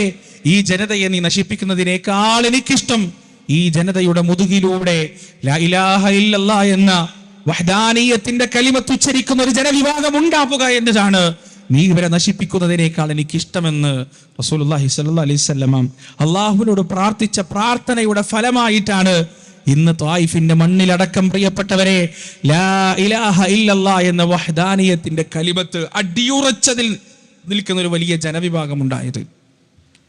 അവിടുത്തെ ഭരണാധികാരികൾ പോലും തൗഹീദിന്റെ വിഷയത്തിൽ എടുക്കുന്ന നിലപാട് എത്ര കൃത്യമാണ്. ഏത് രാജ്യത്ത് പോയാലും തൗഹീദിന് വിരുദ്ധമായ ഒരു പ്രവർത്തനം കാണുമ്പോൾ അതിനെതിരെ ശക്തമായി നിൽക്കുന്ന, അതിലൊരിക്കലും ഇൻവോൾവ് ചെയ്യാതെ, അതിലൊരിക്കലും പങ്കെടുക്കാതെ മാറി നിൽക്കുന്ന സൗദിയുടെ ഭരണാധികാരികൾ അടക്കം റസൂലുള്ളാഹി സ്വല്ലല്ലാഹു അലൈഹി വസല്ലമയുടെ പ്രാർത്ഥനയുടെ ദുആഇന്റെ ഫലമാണെന്ന് നമുക്ക് കാണാൻ സാധിക്കും. ഒരു പ്രബോധകൻ ആത്മാർത്ഥമായി പ്രബോധനം ചെയ്താൽ അവന്റെ ജീവിത കാലഘട്ടത്തിന് ശേഷം ഉണ്ടാകാൻ പോകുന്ന വലിയ മാറ്റങ്ങൾ, അതാണ് അള്ളാഹു നമുക്ക് പഠിപ്പിച്ചു തരുന്നത്, പറഞ്ഞു തരുന്നത്. മഹാനായ ഉസ്മാൻ ഡോക്ടർ, അദ്ദേഹം മരണശയ്യയിലായിരിക്കുമ്പോൾ അദ്ദേഹം ഇങ്ങനെ കരയാണ്, കണ്ണുനീര് ചാലിട്ടൊഴുകുന്നുണ്ട്. അദ്ദേഹം ആ മരണശൈലിയിൽ നിന്ന് പിന്നീട് ഷിഫയായി എഴുന്നേറ്റ് അദ്ദേഹം അങ്ങനെ തന്നെ മരണപ്പെടുകയായിരുന്നു. അദ്ദേഹത്തോട് ചോദിച്ചു, നിങ്ങൾ എന്തിനാണ് ഇങ്ങനെ കരയുന്നത്, എന്തിനാണ് നിങ്ങൾ ഇങ്ങനെ വിഷമിക്കുന്നത്? അദ്ദേഹം പറഞ്ഞു, അദ്ദേഹം ഒരായത്താണ് ഓതിയത്, ഇന്ന നഹ്നു നുഹ്യിൽ മൗത വനക്തുബു മാ ഖദ്ദമു വആഥാറഹും വകുല്ല ശൈഇൻ അഹ്സൈനാഹു ഫി കിതാബിൻ മുബീൻ. നാമാണ് ജീവിപ്പിക്കുകയും മരിപ്പിക്കുകയും ചെയ്യുന്നത്. അവരുടെ മരണശേഷം അവരുടെ അത്തറുകൾ കൃത്യമായി എഴുതി വെക്കുന്നതും നാം തന്നെയാണ്. എല്ലാം വ്യക്തമായ ഗ്രന്ഥത്തിൽ ഏകീകൃതമാണ്. ഈ ആയത്ത് പറഞ്ഞിട്ടാണ് അദ്ദേഹം കരയുന്നത്. ഞാനിന്ന് മുസ്ലിമാണ്, ഞാനിന്ന് മുവഹിദാണ്, പക്ഷെ എനിക്കൊരു കാലഘട്ടമുണ്ട്, ഇസ്ലാമിനെ നിഷേധിച്ച, ഖുർആനിനെ നിഷേധിച്ച, അള്ളാന്റെ റസൂലിനെ തള്ളിപ്പറഞ്ഞ, കളിയാക്കി പറഞ്ഞൊരു കാലഘട്ടം എനിക്കുണ്ടായിരുന്നു. അന്ന് ചന്തക്കുന്നങ്ങാടിയിൽ ഈ പ്രമാണത്തെയും പടച്ചവനെയും ഞാൻ നിഷേധിച്ചിട്ടുണ്ട്. അന്ന് എൻ്റെ പ്രവർത്തനത്തിലൂടെ ആരെങ്കിലും നിരീശ്വരവാദത്തിലേക്കോ യുക്തിവാദത്തിലേക്കോ പോയിട്ടുണ്ടെങ്കിൽ അത് ഈ ഭൂമിയിൽ എൻ്റെ അസറാണെന്ന് പറഞ്ഞ കരഞ്ഞ വലിയ മനുഷ്യനുണ്ടല്ലോ, ആ മനുഷ്യന്റെ കണ്ണീര് പടച്ചറബ് കണ്ടിട്ടുണ്ട്. ആ കണ്ണീര് അള്ളാഹു സ്വീകരിച്ചിട്ടുണ്ട്. ജനങ്ങളോടുള്ള ആ മനുഷ്യന്റെ മനസ്സിലെ ഗുണകാംക്ഷ, നസീഹത്ത്, അത് അള്ളാഹു കണ്ടിട്ടുണ്ട്, അറിഞ്ഞിട്ടുണ്ട്, മനസ്സിലാക്കിയിട്ടുണ്ട്. അദ്ദേഹത്തിന്റെ രചനകളിലൂടെയും പുസ്തകങ്ങളിലൂടെയും 10,000 യുക്തിവാദങ്ങൾ ഉപേക്ഷിച്ചിട്ടുണ്ട്. പ്രിയപ്പെട്ടവരെ, ദഅവത്തിന്റെ വീതിയിൽ ആത്മാർത്ഥമായി നാം സജീവമാകുമ്പോൾ നമ്മൾ അറിയാത്ത രീതിയിൽ അള്ളാഹു സുബ്ഹാനഹു വ തആല അതിന് ഫലം നൽകും. അതൊരു പക്ഷേ നമ്മുടെ മരണത്തിന് ശേഷമായിരിക്കും, നമ്മുടെ ജീവിതകാലത്ത് ആവണമെന്നില്ല. അത് എത്ര ചെറിയ പ്രവർത്തനാകട്ടെ, ഒരു വാക്കുകൊണ്ട്, അല്ലെങ്കിൽ ഒരു ബുക്ക്ലെറ്റ് കൊടുത്തിട്ട്, അല്ലെങ്കിൽ ഒരു പരിപാടി സംഘടിപ്പിച്ചിട്ട്, അല്ലെങ്കിൽ ഒരു പരിപാടിയിലേക്ക് ഒരാളെ ക്ഷണിച്ചിട്ട്, എത്ര ചെറിയ സംഗതിയാവട്ടെ, അതിന്റെ ഫലം നമ്മൾ വിചാരിക്കുന്നതിനേക്കാൾ അപ്പുറത്തായിരിക്കും. അത് നമ്മൾ അറിഞ്ഞുകൊള്ളണമെന്ന് പോലും ഇല്ല. ഞാൻ എപ്പോഴും എൻ്റെ സംസാരത്തിൽ പറയുന്ന ഒരു വിഷയമുണ്ട്. പരിശുദ്ധ ഖുർആനിലൂടെ ഒരു കുടുംബം മുഴുവൻ ആത്മഹത്യയിൽ നിന്ന് രക്ഷപ്പെട്ട ഒരു സംഭവം എം അക്ബറിലൂടെ കേട്ടൊരു സംഭവമാണ്. യഥാർത്ഥ ചരിത്രമാണ്, യഥാർത്ഥ സംഭവമാണത്. ഒരു മനുഷ്യൻ, നല്ല കഴിവുള്ള, നല്ല പ്രൊഫഷണലായ ഒരു മനുഷ്യൻ, അദ്ദേഹത്തിന്റെ ജീവിതത്തിൽ ഉണ്ടായ വലിയ ബുദ്ധിമുട്ടുകളും പ്രയാസങ്ങളും ഒക്കെ കാരണം അയാൾ ആത്മഹത്യ ചെയ്യാൻ തീരുമാനിക്കുമ്പോൾ അദ്ദേഹം ഒറ്റക്കല്ല, അദ്ദേഹത്തിന്റെ ഭാര്യയെയും 2 പിഞ്ചു മക്കളെയും 2 പെൺമക്കളെയും കൂടെ കൊണ്ടുപോകാനാണ് അദ്ദേഹം തീരുമാനിച്ചത്. അതിനവരെ തിരഞ്ഞെടുത്തത് ഒരു രാത്രിയിലുള്ള അത്താഴമാണ്. ആ അത്താഴത്തിൽ അവർ നന്നായി വിഷം കലർത്തി. രാവിലെ ആരും എഴുന്നേൽക്കരുത്, എല്ലാവരും ഒരേ കിടക്കയിൽ മരിച്ചു കിടക്കണം, ഒരേ കിടക്കയിൽ വിറങ്ങലിച്ചു കിടക്കണം. ഒരു കുടുംബം മുഴുവൻ അസ്തമിക്കാൻ പോകുന്ന ദുരന്തപൂർണമായ ഒരു രാത്രി ഉണ്ടാക്കിയെടുക്കാൻ അവർ ആ അത്താഴത്തിൽ വിഷം കലർത്തി. അങ്ങനെ അത്താഴത്തിന് തൊട്ടു മുമ്പ് കുറച്ച് ഒഴിവ് കിട്ടിയപ്പോൾ അദ്ദേഹം തൻ്റെ വീടിന്റെ വരാന്തയിലൂടെയും സിറ്റിംഗ് റൂമിലൂടെയൊക്കെ ഇങ്ങനെ നടന്നു. അദ്ദേഹം തൻ്റെ സിറ്റിംഗ് ചെയറിൽ ഇങ്ങനെ ഇരുന്നിട്ട് ഒരുപാട് പുസ്തക ശേഖരങ്ങളുണ്ട് അദ്ദേഹത്തിന്. ആ പുസ്തക ശേഖരങ്ങളിലേക്ക് അദ്ദേഹം ഇങ്ങനെ നോക്കുമ്പോൾ തിളങ്ങുന്നൊരു പുസ്തകം അദ്ദേഹത്തെ മാടി വിളിക്കുന്നത് പോലെ അദ്ദേഹത്തിന് തോന്നി. ഈ സമയത്ത് അദ്ദേഹത്തിന്റെ മനസ്സിലുണ്ടായിരിക്കാനുള്ള ഒരു വേദന, പ്രിയപ്പെട്ടവരെ, തൻ്റെയും തൻ്റെ ഭാര്യയുടെയും മരണം ചിന്തിക്കുമ്പോൾ ആ മനുഷ്യന്റെ മനസ്സൊരു പക്ഷെ പതറുകയില്ലായിരിക്കാം. പക്ഷേ പിഞ്ചു പൈതങ്ങൾ വാത്സല്യത്തോടെ, സ്നേഹത്തോടെ താൻ വളർത്തുന്ന ആ മക്കൾ വിഷമുള്ളിൽ ചെന്ന് അവരെ പ്രാണവേദനയോടെ പിടയുന്ന രംഗം ആ മനുഷ്യനെ ഒരുപാട് വേദനിപ്പിച്ചിട്ടുണ്ടാവാം, ഒരുപാട് പ്രയാസപ്പെടുത്തിയിട്ടുണ്ടാവാം. അയാൾ അങ്ങനെ ആ പുസ്തകത്തിന്റെ ഇടച്ചേക്ക് നടന്നു. അതെടുത്തു. അത് ഖുർആനാണ്. ആരാണ് കൊടുത്തത് എന്ന് അദ്ദേഹത്തിന് ഓർമ്മയില്ല. ആരോ എപ്പോഴോ എവിടെയോ വെച്ച് ഗിഫ്റ്റ് കൊടുത്തതാണ്. അദ്ദേഹം ആ ഖുർആനുമായി തൻ്റെ ചാരുകസേരയിൽ വന്നിരുന്നു. ആ ഖുർആൻ ഇങ്ങനെ തുറന്നപ്പോ ആദ്യമായി അദ്ദേഹം കാണുന്ന വാക്ക് ഏതാണെന്നറിയോ? വലാ തഖ്തുലൂ ഔലാദകും മിൻ ഇംലാഖ് നഹ്നു നർസുഖുകും വഇയ്യാഹും. ദാരിദ്ര്യത്തെ ഭയന്നിട്ട്, ജീവിതത്തിന്റെ സാമ്പത്തിക പ്രതിസന്ധിയെ ഭയന്നിട്ട് നിങ്ങളുടെ പിഞ്ചു പൈതങ്ങളെ കൊന്നുകളയരുത്. നഹ്നു നർസുഖുകും വഇയ്യാഹും. നിങ്ങൾക്കും അവർക്കും തിന്നാൻ നൽകുന്നവൻ, കുടിക്കാൻ നൽകുന്നവൻ, ഉടുക്കാൻ നൽകുന്നവൻ ഞാനാണ്. അതുകൊണ്ട് നിങ്ങൾ അത് ചെയ്യരുത്. ഇന്ന ഖത്ലഹും കാന ഖിത്അൻ കബീറ. അവരുടെ കൊലപാതകം എന്ന് പറയുന്നത്, അവരെ നിങ്ങൾ ഉന്മൂലനം ചെയ്യുക എന്ന് പറയുന്നത് വലിയ മഹാപാതകം തന്നെയാണ്, അക്ഷന്തവ്യമായ പാപമാണെന്ന് പരിശുദ്ധ ഖുർആനിന്റെ വചനം ആ മനുഷ്യന്റെ കണ്ണുകളിൽ ഉടക്കി. അയാൾ ഞെട്ടിത്തരിച്ചു, അയാളാകെ ഷോക്കായി. മുമ്പൊരിക്കലും ഒരു വട്ടം പോലും ഞാൻ എടുത്തിട്ടില്ലാത്ത ഈ ഗ്രന്ഥം എന്റെ ജീവിതത്തിൽ, എന്റെ വ്യക്തി ജീവിതത്തിൽ സംഭവിക്കാൻ പോകുന്നൊരു സംഭവവുമായി ബന്ധപ്പെട്ട് എന്നോട് സംസാരിക്കുന്നു, എന്നോട് വർത്തമാനം പറയുന്നു. അയാൾ ഒരുപാട് കരഞ്ഞു ആ ചാരുകസേരയിലിരുന്ന്. അവസാനം അയാൾ ആ ഖുർആൻ അടച്ചു വെച്ചിട്ട് നേരെ അടുക്കളയിലേക്ക് ചെന്ന് വിഷം കലർത്തി വെച്ച അത്തായം അതെടുത്ത് അത് മുഴുവനും വേസ്റ്റിലേക്ക് ഇട്ടിട്ട് അദ്ദേഹം ഭാര്യയോട് വന്നിട്ട് പറഞ്ഞു, നമ്മൾ മരിക്കുന്നില്ല, നമ്മൾ യാത്രയാവുന്നില്ല, നമ്മൾ ജീവിക്കും, പൊരുതി ജീവിക്കും, പോരാടി ജീവിക്കും. എന്തൊക്കെ പ്രതിസന്ധികൾ ഉണ്ടെങ്കിലും നമ്മുടെ പ്രിയപ്പെട്ട മക്കളെ മരണത്തിന് വിട്ടുകൊടുക്കാൻ നമ്മൾ തയ്യാറല്ല എന്ന് പറഞ്ഞ് ഭാര്യക്ക് ധൈര്യം കൊടുത്തിട്ട് തന്റെ പിഞ്ചുമക്കളുടെ ജീവൻ രക്ഷിക്കാൻ കാരണമായ ആ പരിശുദ്ധ ഖുർആൻ അയാൾ എടുക്കാൻ തിരിച്ചു വന്നു. എന്നിട്ട് ആ ഖുർആനിന്റെ താളുകളിലൂടെ ആ മനുഷ്യൻ സഞ്ചരിച്ചു. ഫാത്തിഹയിലൂടെ, അൽ ബഖറയിലൂടെ, ആൽ ഇംറാനിലൂടെ, നിസായിലൂടെ, മാഇദയിലൂടെ, അൻആമിലൂടെ, ആറാഫിലൂടെ മുമ്പൊരിക്കലും അനുഭവിച്ചിട്ടില്ലാത്തൊരു വസന്തം, ഒരിക്കലും അനുഭവിച്ചിട്ടില്ലാത്തൊരനുഭൂതി ആ മനുഷ്യര് പരിശുദ്ധ ഖുർആനിന്റെ താളുകളിലൂടെ അനുഭവിക്കാൻ കഴിഞ്ഞു. മാസ്മരികമായ ഒരു ശക്തി, മാസ്മരികമായ ഒരു ആകർഷണം പരിശുദ്ധ ഖുർആനിൽ അയാൾക്ക് കണ്ടെത്താൻ സാധിച്ചു. അഷ്ഹദു അല്ലാ ഇലാഹ ഇല്ലല്ലാഹ് വ അഷ്ഹദു അന്ന മുഹമ്മദ് റസൂലുള്ളാഹി എന്ന കലിമ ചൊല്ലി ആ മനുഷ്യന്റെ കുടുംബം മുഴുവൻ ഇസ്ലാം സ്വീകരിച്ചു. പ്രിയപ്പെട്ടവരെ, ആരായിരിക്കാം ആ ഖുർആൻ നൽകിയത്? പറയുന്ന എനിക്കറിയില്ല, ഇത് പറഞ്ഞ ബഹുമാന്യനായ എം അക്ബർ സാഹിബിന് അറിയില്ല. ആ ഖുർആൻ വായിച്ച് ഹിദായത്ത് നേടിയ ആ മനുഷ്യനറിയില്ല, ആ കുടുംബത്തിനറിയില്ല. ഒരുപക്ഷെ ഇത് കൊടുത്ത ആൾക്ക് താൻ കൊടുത്ത ഖുർആൻ വായിച്ചിട്ടാണ് ഇയാൾ നന്നായത് എന്നറിയില്ല. പക്ഷെ ഒരാൾക്കറിയാം, ലോകത്തിന്റെ രക്ഷിതാവായ, അണ്ടകടാഹത്തിന്റെ തമ്പുരാനായ, എല്ലാം കൃത്യമായി അറിയുന്ന വഇൻദഹു മഫാത്തിഹുൽ ഗൈബ് ലാ യഅലമുഹാ ഇല്ലാ ഹു വയഅലമു മാ ഫിൽ ബർരി വൽ ബഹർ വമാ തസ്ഖുതു മിൻ വറഖത്തിൻ ഇല്ലാ യഅലമുഹാ വലാ ഹബ്ബത്തിൻ ഫീ ദുലുമാതിൽ അർദി വലാ റത്ബ് വലാ യാബിസിൻ ഇല്ലാ ഫീ കിതാബിൻ മുബീൻ.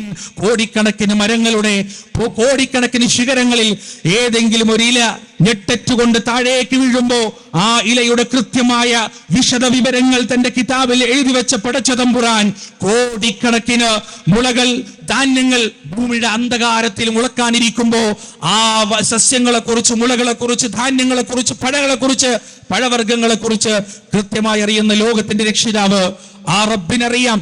ആ റബ്ബിന്റെ കിതാബിൽ രേഖപ്പെടുത്തി വെച്ചിട്ടുണ്ട്. ആരാണിത് നൽകിയത്? എവിടെ വെച്ചാണ് ഇത് നൽകിയത്? എങ്ങനെയാണ് ഇത് നൽകിയത്? നാളെ പരലോകത്തെത്തുമ്പോ തന്റെ പ്രവർത്തനം കാരണം ഒരു കുടുംബം ആത്മഹത്യയിൽ നിന്ന് രക്ഷപ്പെടുന്നു.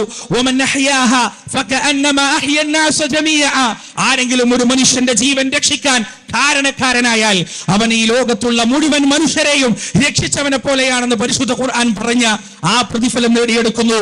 ആരെങ്കിലും ഹിദായത്ത് നേടിയെടുക്കാൻ, ഒരു മനുഷ്യൻ ഹിദായത്തിന്റെ വെളിച്ചത്തിലേക്ക് എത്തിപ്പെടാൻ ഒരു മനുഷ്യൻ കാരണക്കാരനായാൽ ഈ ലോകവും അതിലുള്ളത് മുഴുവനും ലഭിക്കുന്നതിനേക്കാൾ അവന് ഖൈറാണ്, പുണ്യമാണെന്ന് പഠിപ്പിച്ച പ്രവാചക വചനം. എല്ലാ പ്രതിഫലങ്ങളും പ്രിയപ്പെട്ടവരെ ആ മഹ്ശറയിൽ വെച്ച് ആ മനുഷ്യന് നൽകപ്പെടുമ്പോ മാത്രമാണ്. അണുമണി തൂക്കം നന്മ ഒരാൾ ചെയ്തിട്ടുണ്ടെങ്കിൽ ആ നന്മ പരലോകത്ത് വെച്ച് മഹ്ശറയിൽ വെച്ച് അവരെ കാണുക തന്നെ ചെയ്യുമെന്ന് പരിശുദ്ധ ഖുർആൻ പറഞ്ഞ ആ ഒരു സംഗതി ഉണ്ടല്ലോ, അക്ഷരാർത്ഥത്തിൽ അവിടെ വെച്ചാണ് കാണുക. പ്രിയപ്പെട്ടവരെ, പ്രബോധനത്തിന്, ദഅവത്തിന് നമ്മൾ കാണാത്ത ഫലമുണ്ട്, നമ്മൾ അറിയാത്ത ഫലമുണ്ട്. നമ്മുടെ വാക്കുകൾക്ക് അള്ളാഹുവിന്റെ തൃപ്തിയും പ്രീതിയും ഉദ്ദേശിച്ചുകൊണ്ട് നാം പറയുന്ന ഓരോ വാക്കുകൾക്കും, ഓരോ വചനങ്ങൾക്കും പ്രിയപ്പെട്ടവരെ നമ്മൾ അറിയാത്ത രീതിയിലുള്ള പ്രതിഫലങ്ങൾ ഉണ്ടാക്കാൻ കഴിവുള്ളവനാണ് പടച്ച റബ്ബ്. അതുകൊണ്ട് പ്രിയപ്പെട്ടവരെ, പ്രബോധന വീഴ്ചയിൽ സജീവമാകുക. വർഷങ്ങൾക്ക് മുമ്പ് വെസ്റ്റേൺ കൺട്രീസിൽ, പാശ്ചാത്യ രാജ്യത്ത് നടന്ന ഒരു സംഭവം വാട്സപ്പിൽ വന്നൊരു മെസ്സേജാണ്. അത് ഒതന്റിക് മെസ്സേജാണ്. പാശ്ചാത്യ രാജ്യത്ത് വളരെ റിമോട്ട് ഏരിയയിലുള്ള ഒരു മനുഷ്യൻ, അദ്ദേഹം ഒരു ഖത്തീബാണ്, ഒരു പള്ളിയിൽ ജോലി ചെയ്യുന്ന മനുഷ്യനാണ്. അദ്ദേഹവും അദ്ദേഹത്തിന്റെ മകനും ഉൾപ്പെടുന്നൊരു സംഭവം വർഷങ്ങൾക്ക് മുമ്പ്, ഏകദേശം എനിക്ക് എൻ്റെ ഓർമ്മ ശരിയാണെങ്കിൽ 10, 12, 14 വർഷം മുമ്പ് വായിച്ചതാണ്. അതൊരുപാട് വേദികളിൽ പറഞ്ഞിട്ടുണ്ട്. അദ്ദേഹം തൻ്റെ അനുഭവം വിവരിക്കാൻ, അദ്ദേഹം ഒരു ഖത്തീബാണ്, ഒരു പള്ളിയിൽ എല്ലാ വെള്ളിയാഴ്ചയും ആളുകൾക്ക്, വളരെ കുറച്ച് മുസ്ലിങ്ങൾ മാത്രമുള്ള ഒരു ഏരിയ. അങ്ങനെ വെള്ളിയാഴ്ച ജുമാ കഴിഞ്ഞാൽ വളരെ തണുപ്പുള്ള, വർഷത്തിൽ മിക്കവാറും മാസങ്ങളിലും തണുത്തുറച്ചു നിൽക്കുന്ന ആ നാട്ടിൽ അദ്ദേഹം വെള്ളിയാഴ്ച എല്ലാ ഉച്ചയ്ക്ക് ശേഷവും ദാവത്തിന് പോകും. ചെറിയ ബുക്ക്ലെറ്റുകളുമായി തൻ്റെ ചുറ്റിലും ജീവിക്കുന്ന ക്രിസ്ത്യാനികളോടും അതുപോലെ ആളുകളുമൊക്കെ ദാവത്ത് നടത്തുന്നതിന് വേണ്ടി അദ്ദേഹവും അദ്ദേഹത്തിൻ്റെ 11 വയസ്സുള്ള മകനും പോവും. അങ്ങനെ ഒരു വെള്ളിയാഴ്ച അദ്ദേഹം ജുമാ കഴിഞ്ഞിട്ട് തിരിച്ചു വന്നപ്പോ മോൻ പറയാണ്, ഉപ്പ നമുക്ക് പോണ്ടേ?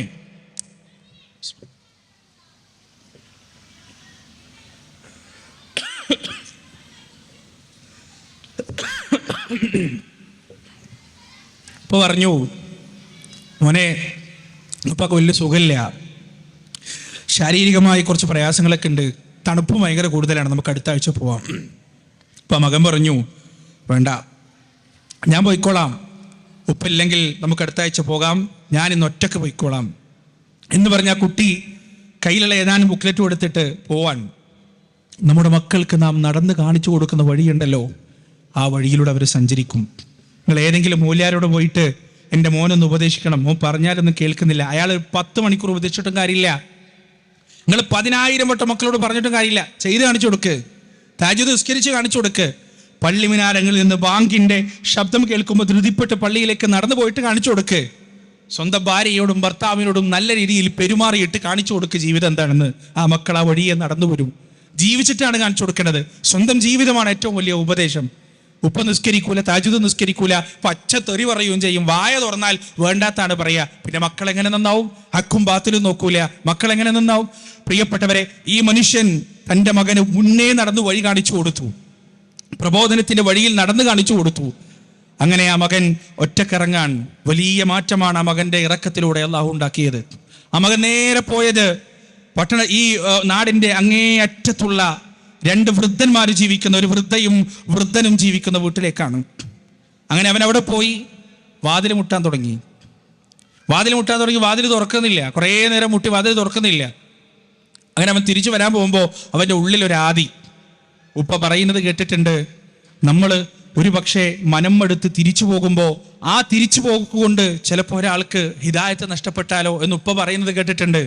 വീണ്ടും തിരിഞ്ഞെന്നിട്ട് ആ വാതിൽ കൊട്ടാൻ തുടങ്ങി. വീണ്ടും ഒരുപാട് കൊട്ടിയപ്പോൾ വാതിൽ തുടർന്നു.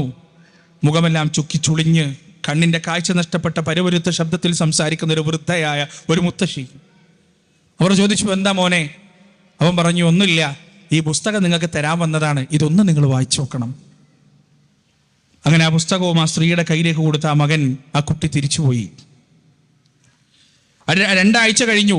പിറ്റേന്ന് വെള്ളിയാഴ്ച ജുമാ നമസ്കാരം കഴിഞ്ഞ് ആളുകൾക്ക് എന്തെങ്കിലും സംശയം ഉണ്ടെങ്കിൽ ചോദിക്കാനുള്ള അവസരം കൊടുത്ത് ഖത്തീബ് ഇങ്ങനെ കാത്തു നിൽക്കുമ്പോൾ സ്ത്രീകളുടെ ഭാഗത്ത് നിന്ന് പിറകെ നിന്ന് പരുപരുത്തൊരു ശബ്ദം, ഒരു വൃദ്ധയായ സ്ത്രീയുടെ ശബ്ദം. അവർ പറഞ്ഞു, എനിക്ക് കുറച്ച് കാര്യങ്ങൾ നിങ്ങളോട് പറയാനുണ്ട്, എനിക്ക് അവസരം തരണം. ഖത്തീബ് പറഞ്ഞോളൂ, കുഴപ്പമില്ല. ആ സ്ത്രീ സംസാരിക്കാൻ തുടങ്ങി. ഏതാനും ആഴ്ചകൾക്ക് മുന്നെയാണ് എൻ്റെ ഭർത്താവ് മരണപ്പെട്ടത്. ഞാൻ ഒറ്റക്കായി, ഞങ്ങൾക്ക് മക്കളില്ല, കുടുംബക്കാരാരുമില്ല. എൻ്റെ ഭർത്താവിൻ്റെ വേർപാട് എന്നെ ഒരുപാട് പ്രയാസപ്പെടുത്തി, ബുദ്ധിമുട്ടിച്ചു.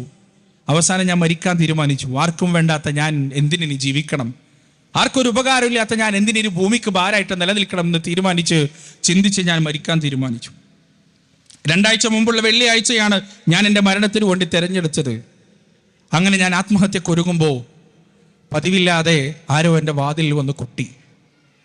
ഞാൻ ആ കൊട്ട് നിൽക്കട്ടെ എന്ന് വിചാരിച്ചു. കാരണം മരണത്തിൻ്റെ സമയത്ത് എൻ്റെ ഞെരുക്കങ്ങളോ എൻ്റെ ശബ്ദങ്ങളോ കേട്ട് അയാൾ വാതിൽ തള്ളി തുറന്ന് രക്ഷിച്ചാലോ വീണ്ടും ഈ ദുരിതം പിടിച്ച ജീവിതം ഞാൻ മുന്നോട്ടുണ്ടോണ്ടേ, അതുകൊണ്ട് ആ കൊട്ടൊന്ന് നിൽക്കട്ടെ എന്ന് ഞാൻ വിചാരിച്ചു. കുറച്ച് കഴിഞ്ഞപ്പോൾ ആ കൊട്ട് നിന്നു. ഞാൻ വീണ്ടും എൻ്റെ ആത്മഹത്യയിലേക്ക് കടക്കാൻ പോകുമ്പോൾ ആ കൊട്ട് വീണ്ടും തുടർന്നു. ഇതങ്ങനെ നിലക്കില്ല എന്ന് എനിക്ക് മനസ്സിലായി. ഞാൻ എൻ്റെ വീടിൻ്റെ വാതിലിൻ്റെ അടുത്തേക്ക് നടന്നു. തുറന്നു നോക്കിയപ്പോൾ ഒരു ബാലനാണ്, ഒരു കുട്ടിയാണ്, ഒരു മോനാണ് പുറത്ത് നിൽക്കുന്നത്. അവൻ എന്നോട് പറഞ്ഞു, ഒരു പുസ്തകം തരാൻ വേണ്ടിയാണ്, ഇത് നിങ്ങൾ എന്തായാലും വായിക്കണം. ആ പുസ്തകം ഞാൻ വാങ്ങിച്ചു. ഒരു ചെറിയ കുട്ടി, അവൻ അത്ര സ്നേഹത്തോടെ തന്നതല്ലേ, ഇതുകൂടി വായിച്ചിട്ട് ഈ ലോകത്ത് എൻ്റെ ജീവിതം അവസാനിപ്പിക്കാമെന്ന് തീരുമാനിച്ചു. ഞാൻ എൻ്റെ തീന്മേശയ്ക്ക് വന്ന് അവിടെ ആ ചെയറിൽ ഇരുന്നു. ഞാൻ ആ പുസ്തകം വായിക്കാൻ തുടങ്ങി. ഞാൻ ആ പുസ്തകത്തിൽ മുഴുകിപ്പോയി. ആ പുസ്തകത്തിൻ്റെ ഓരോ വരികളും എന്നെ സ്നേഹത്തോടെ പുണരുന്നത് പോലെ എനിക്ക് തോന്നി. വളരെ ചെറിയൊരു പുസ്തകം, കാമണിക്കൂറോ അരമണിക്കൂറോ കൊണ്ട് വായിച്ചു തീർക്കാൻ കഴിയുന്ന ഒരു ചെറിയ ബുക്ക്ലെറ്റ്. അതിൻ്റെ ആ പുസ്തകത്തിൻ്റെ അവസാനത്തിലെത്തിയപ്പോൾ എൻ്റെ ജീവിതത്തിൽ ഒരു പുതു ഉന്മേഷം വന്നതുപോലെ എനിക്ക് തോന്നി. എനിക്ക് ആരൊക്കെയോ ഉണ്ട് എന്ന് എനിക്ക് തോന്നി. ആർക്കും വേണ്ടാത്തവളല്ല, ഈ ഭൂമിക്ക് ഭാരമായവളല്ല ഞാനെന്ന് എനിക്ക് മനസ്സിലായി. ഞാൻ ആ പുസ്തകം അടച്ചു വെച്ചു. എൻ്റെ ആത്മഹത്യയുടെ ശ്രമത്തിൽ നിന്ന് ഞാൻ പൂർണ്ണമായും പിന്മാറി. ഞാൻ ആ പുസ്തകത്തിൽ പറഞ്ഞതുപോലെ ഈ ഇസ്ലാമിനെ ഏൽക്കാൻ, ഈ ഇസ്ലാമിനെ സ്വീകരിക്കാൻ എൻ്റെ ഹൃദയം വെമ്പിൽ കൊണ്ടു. അങ്ങനെയാണ് ഞാൻ ഇവിടെ എത്തിയത്. എന്നെ നിങ്ങൾ സ്വീകരിക്കണം. എനിക്ക് നിങ്ങൾ ഇസ്ലാമിനെ കുറിച്ച് പറഞ്ഞു തരണം, പഠിപ്പിച്ചു തരണം. എനിക്ക് നിസ്കരിക്കണം, എനിക്ക് നിങ്ങളെപ്പോലെ ഖുർആൻ ഓതണം. ഇങ്ങനെ പറഞ്ഞ ആ സ്ത്രീ, പ്രിയപ്പെട്ടവരെ ആലോചിച്ച് നോക്ക്. ആ കുട്ടി അന്ന് അവിടെ പോയില്ലായിരുന്നെങ്കിൽ ഒരുപക്ഷെ ആ സ്ത്രീ ആത്മഹത്യ ചെയ്യുമായിരുന്നു. അവരാ കുഫറിൽ തന്നെ മരിച്ചു പോകുമായിരുന്നു. ദഅവത്തിന്റെ ഒരു ഫലം ഇതാണ്. എത്രയോ മനുഷ്യന്മാരുണ്ട് ബാർബർ ഷോപ്പിൽ മുടി മുറിക്കാൻ പോയിട്ട് അവിടെ ഉണ്ടായ ബുക്ക്ലെറ്റ് വായിച്ച് ഹിദായത്തിന്റെ വഴിയിലേക്ക് നടന്ന 10,000-കണക്കിന് മനുഷ്യന്മാർ ലോകത്തുണ്ട്. പ്രിയപ്പെട്ടവരെ, യാത്രയിൽ യാദൃശികമായി എവിടെ നിന്നും ഒരല്പസമയം എന്തോ കേട്ടിട്ട് നന്നായ ജീവിതം തന്നെ മാറി മറിഞ്ഞു പോയ എത്രയോ മനുഷ്യന്മാരുണ്ട്. ഏതാനും വാക്കുകൾ 5-10 മിനിറ്റ് കൊണ്ടുള്ള സംസാരത്തിൽ ജീവിതം മുഴുവൻ അടക്കി ഭരിച്ചിരുന്ന ലഹരിയെ മുഴുവൻ വലിച്ചെറിഞ്ഞിട്ട് ആ ലഹരിക്കെതിരെ ശക്തമായി പോരാടുന്നവരായി മാറിയ എത്രയോ മനുഷ്യന്മാർ നമ്മുടെ നാട്ടിലുണ്ട്. നാം നടത്തുന്ന പ്രബോധനത്തിന്റെ പ്രവർത്തനം ഒരിക്കലും ചെറുതാണ് എന്ന് നാം വിചാരിക്കരുത്. പ്രത്യേകിച്ച് ശിർക്ക് എന്താണെന്നും തൗഹീദ് എന്താണെന്നും ജനങ്ങൾക്ക് മനസ്സിലാക്കി കൊടുക്കാൻ നാം നടത്തുന്ന പ്രവർത്തനമുണ്ടല്ലോ, അതൊരിക്കലും ഫലം കാണാതിരിക്കില്ല എന്ന് നാം മനസ്സിലാക്കുക.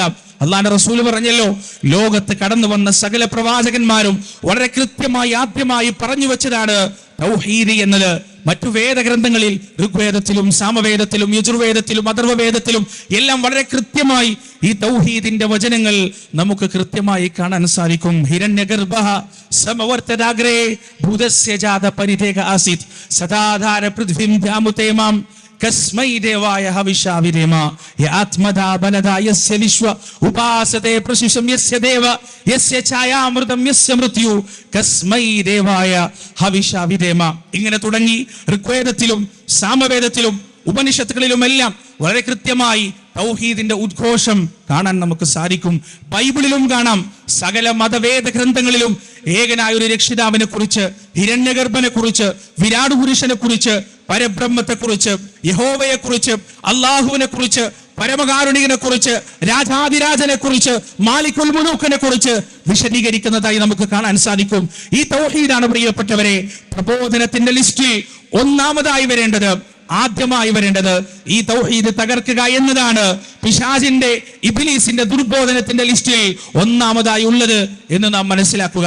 പിശാചിന്റെ ദുർബോധനത്തിന്റെ മുൻഗണനാക്രമത്തിൽ രണ്ടാമതായി വരുന്നത് ബിദ്അത്താണ്. ജനങ്ങളെ ബിദ്അത്ത് ചെയ്തുകൊണ്ട് നശിപ്പിക്കുക. പരിശുദ്ധ ഖുർആനിൽ അല്ലാഹു സുബ്ഹാനഹു വ തആല വളരെ കൃത്യമായി പറയുന്നുണ്ട്. അല്ലാഹു പറയാൻ, ഖുൽ ഇൻ കുൻതും തുഹിബ്ബൂനല്ലാഹ് ഫത്തബിഊനി യുഹ്ബിബുകുമുല്ലാഹ് വയഗ്ഫിർ ലക്കും ദുനൂബകും വല്ലാഹു ഗഫൂറുർ റഹീം. നിങ്ങൾ അല്ലാഹുവിനെ ഇഷ്ടപ്പെടുന്നുണ്ടെങ്കിൽ നിങ്ങൾ എന്നെ സ്നേഹിക്കുക, എന്നെ പിൻപറ്റുകയും ചെയ്യുക. എങ്കിൽ അള്ളാഹു നിങ്ങളെ സ്നേഹിക്കുന്നതാണ്, അള്ളാഹു നിങ്ങൾക്ക് പുറത്തു തരുന്നതാണ്, മാപ്പ് നൽകുന്നതാണ്. പ്രിയപ്പെട്ടവരെ, അള്ളാഹിന്റെ റസൂലിനെ പിൻപറ്റുക എന്നത്, പ്രവാചകനെ ചാണിന് ചാണായി മുഴത്തിന് മുഴമായി പിൻപറ്റുക എന്നത്, ആ പിൻപറ്റുന്ന സുന്നത്തിലേക്ക് ജനങ്ങളെ ക്ഷണിക്കുക എന്നത്, ആ പ്രവാചകനെ സ്നേഹിക്കുന്നതിലേക്ക് ജനങ്ങളെ ക്ഷണിക്കുക എന്നത് ഓരോ മുസ്ലിമിന്റെയും ബാധ്യതയാണ്. ഖുൽ ഇൻ കാന ആബാഉകും വഅബ്നാഉകും വഇഖ്വാനുകും വഅസ്വാജുകും വഅശീറതുകും വഅംവാലുൻ ഇഖ്തറഫ്തുമൂഹാ وتجارة تخشون كسادها ومساكن ترضونها أحب إليكم من الله ورسوله وجهاد في سبيله فتربصوا حتى يأتي الله بأمره. വളരെ കൃത്യമായി അല്ലാഹു പറയുകയാണ്, നിങ്ങളുടെ ഉപ്പയോ നിങ്ങളുടെ മക്കളോ നിങ്ങളുടെ സഹോദരങ്ങളോ നിങ്ങളുടെ ഇണകളോ നിങ്ങളുടെ കുടുംബങ്ങളോ നിങ്ങളുടെ വീടുകളോ നിങ്ങളുടെ കച്ചവട സ്ഥാപനങ്ങളോ നിങ്ങളുടെ ഇടപാടുകളോ അഹബ്ബ ഇലൈക്കും മിനല്ലാഹി വറസൂലി, അല്ലാഹുവിനേക്കാൾ അവന്റെ പ്രവാചകനേക്കാൾ നിങ്ങൾക്ക് ഇഷ്ടപ്പെട്ടതാണെങ്കിൽ ഫതറബ്ബസു ഹത്താ യഅതിയല്ലാഹു ബിഅംരി, അല്ലാഹു നിങ്ങളുടെ കാര്യത്തിൽ ഒരു തീരുമാനമെടുക്കുന്നത് വരെ നിങ്ങൾ കാത്തിരിക്കുക. എത്ര കൃത്യമായിട്ടാണ് അള്ളാഹു പറഞ്ഞത്. പ്രിയപ്പെട്ടവരെ, പ്രവാചകനോടുള്ള സ്നേഹം എന്ന് പറഞ്ഞാൽ നബിദിനത്തിൽ വലിയ ഘോഷയാത്ര നടത്തലാണോ? അല്ല. അള്ളാഹിന്റെ റസൂലിന്റെ പേരിൽ റബീഉൽ അവ്വൽ 12-ന് നാട് നീള നെയ്ച്ചോറും ഇറച്ചിയും വെച്ച് വിതരണം ചെയ്യലാണോ? അല്ല. അള്ളാഹിന്റെ റസൂലിനോടുള്ള സ്നേഹം വേഷത്തിൽ കാണണം, നടത്തത്തിൽ കാണണം, സംസാരത്തിൽ കാണണം, പ്രവർത്തനത്തിൽ കാണണം, ഇബാദത്തുകളിൽ കാണണം, ഇത്തിബായിൽ കാണണം, എല്ലാറ്റിലും കാണണം. ഈ മതത്തിന്റെ വിഷയത്തിൽ ഒരു കാര്യം ഞാൻ ചെയ്യുമ്പോൾ അതിന് 1400 കൊല്ലത്തിൽ കുറച്ചുള്ള പഴക്കം പറ്റൂല, അത് തികയില്ല എന്ന ഉറച്ച തീരുമാനവും ഉറച്ച ബോധ്യവും നമുക്കുണ്ടാവണം. ഒരു കാര്യം ഞാൻ ചെയ്താൽ, ഒരു ദിക്ർ ഞാൻ ചൊല്ലിയാൽ അത് നേരെ പിറകോട്ടെടുത്തു കഴിഞ്ഞാൽ 300 കൊല്ലങ്ങൾക്ക് മുമ്പ് നിന്നു പോകരുത്, 500 കൊല്ലങ്ങൾക്ക് മുമ്പ് നിന്നു പോകരുത്, 1000 കൊല്ലങ്ങൾക്ക് മുമ്പ് നിന്നു പോകരുത്, 1300 കൊല്ലങ്ങൾക്ക് മുമ്പ് നിന്നു പോകരുത്. 1400 കൊല്ലത്തിനപ്പുറത്തേക്ക് റസൂലുള്ളാഹി സ്വല്ലല്ലാഹു അലൈഹി വസല്ലമയുടെ ജീവിത കാലഘട്ടത്തിൽ നിൽക്കുന്ന പ്രവർത്തനം മാത്രമേ ദീനിന്റെ വിഷയത്തിൽ ചെയ്യാൻ പാടുള്ളൂ, അതല്ലാത്തതൊന്നും ചെയ്യരുത്. ഈ ഒരു ദഅവത്ത്, ഇതാണ് മുൻഗണനാക്രമത്തിൽ രണ്ടാമത്തേത്. ഈ ബിദ്അത്തിന്റെ ഏറ്റവും വലിയ അപകടം എന്താ അറിയാം നിങ്ങൾ? ബിദ്അത്തിന്റെ ഏറ്റവും വലിയ അപകടം, വ്യഭിചരിക്കുന്നവൻ അറിയാം ഞാൻ ചെയ്യുന്നത് നരകത്തിലേക്ക് പോകുന്ന പണിയാണെന്ന്, കക്കുന്നവനറിയാം ഞാൻ ചെയ്യുന്ന നരകത്തിലേക്ക് പോകുന്ന പണിയാണെന്ന്. പക്ഷേ ബിദ്അത്ത് ചെയ്യുന്ന ഒരു മനുഷ്യനെ സംബന്ധിച്ചിടത്തോളം അവൻ വിചാരിക്കുന്നത് താൻ എന്തോ വലിയ സുഹൃതം ചെയ്യുന്നു എന്നതാണ്, വലിയ സൽക്കർമ്മം ചെയ്യുന്നു, ഇതെന്നെ സ്വർഗത്തിലെത്തിക്കുമെന്ന വിശ്വാസത്തിലാണ് ആ മനുഷ്യൻ ബിദ്അത്ത് ചെയ്യുന്നത്. അവൻ ഒരിക്കലും രക്ഷപ്പെടൂല, അവനൊരിക്കലും നന്നാവില്ല.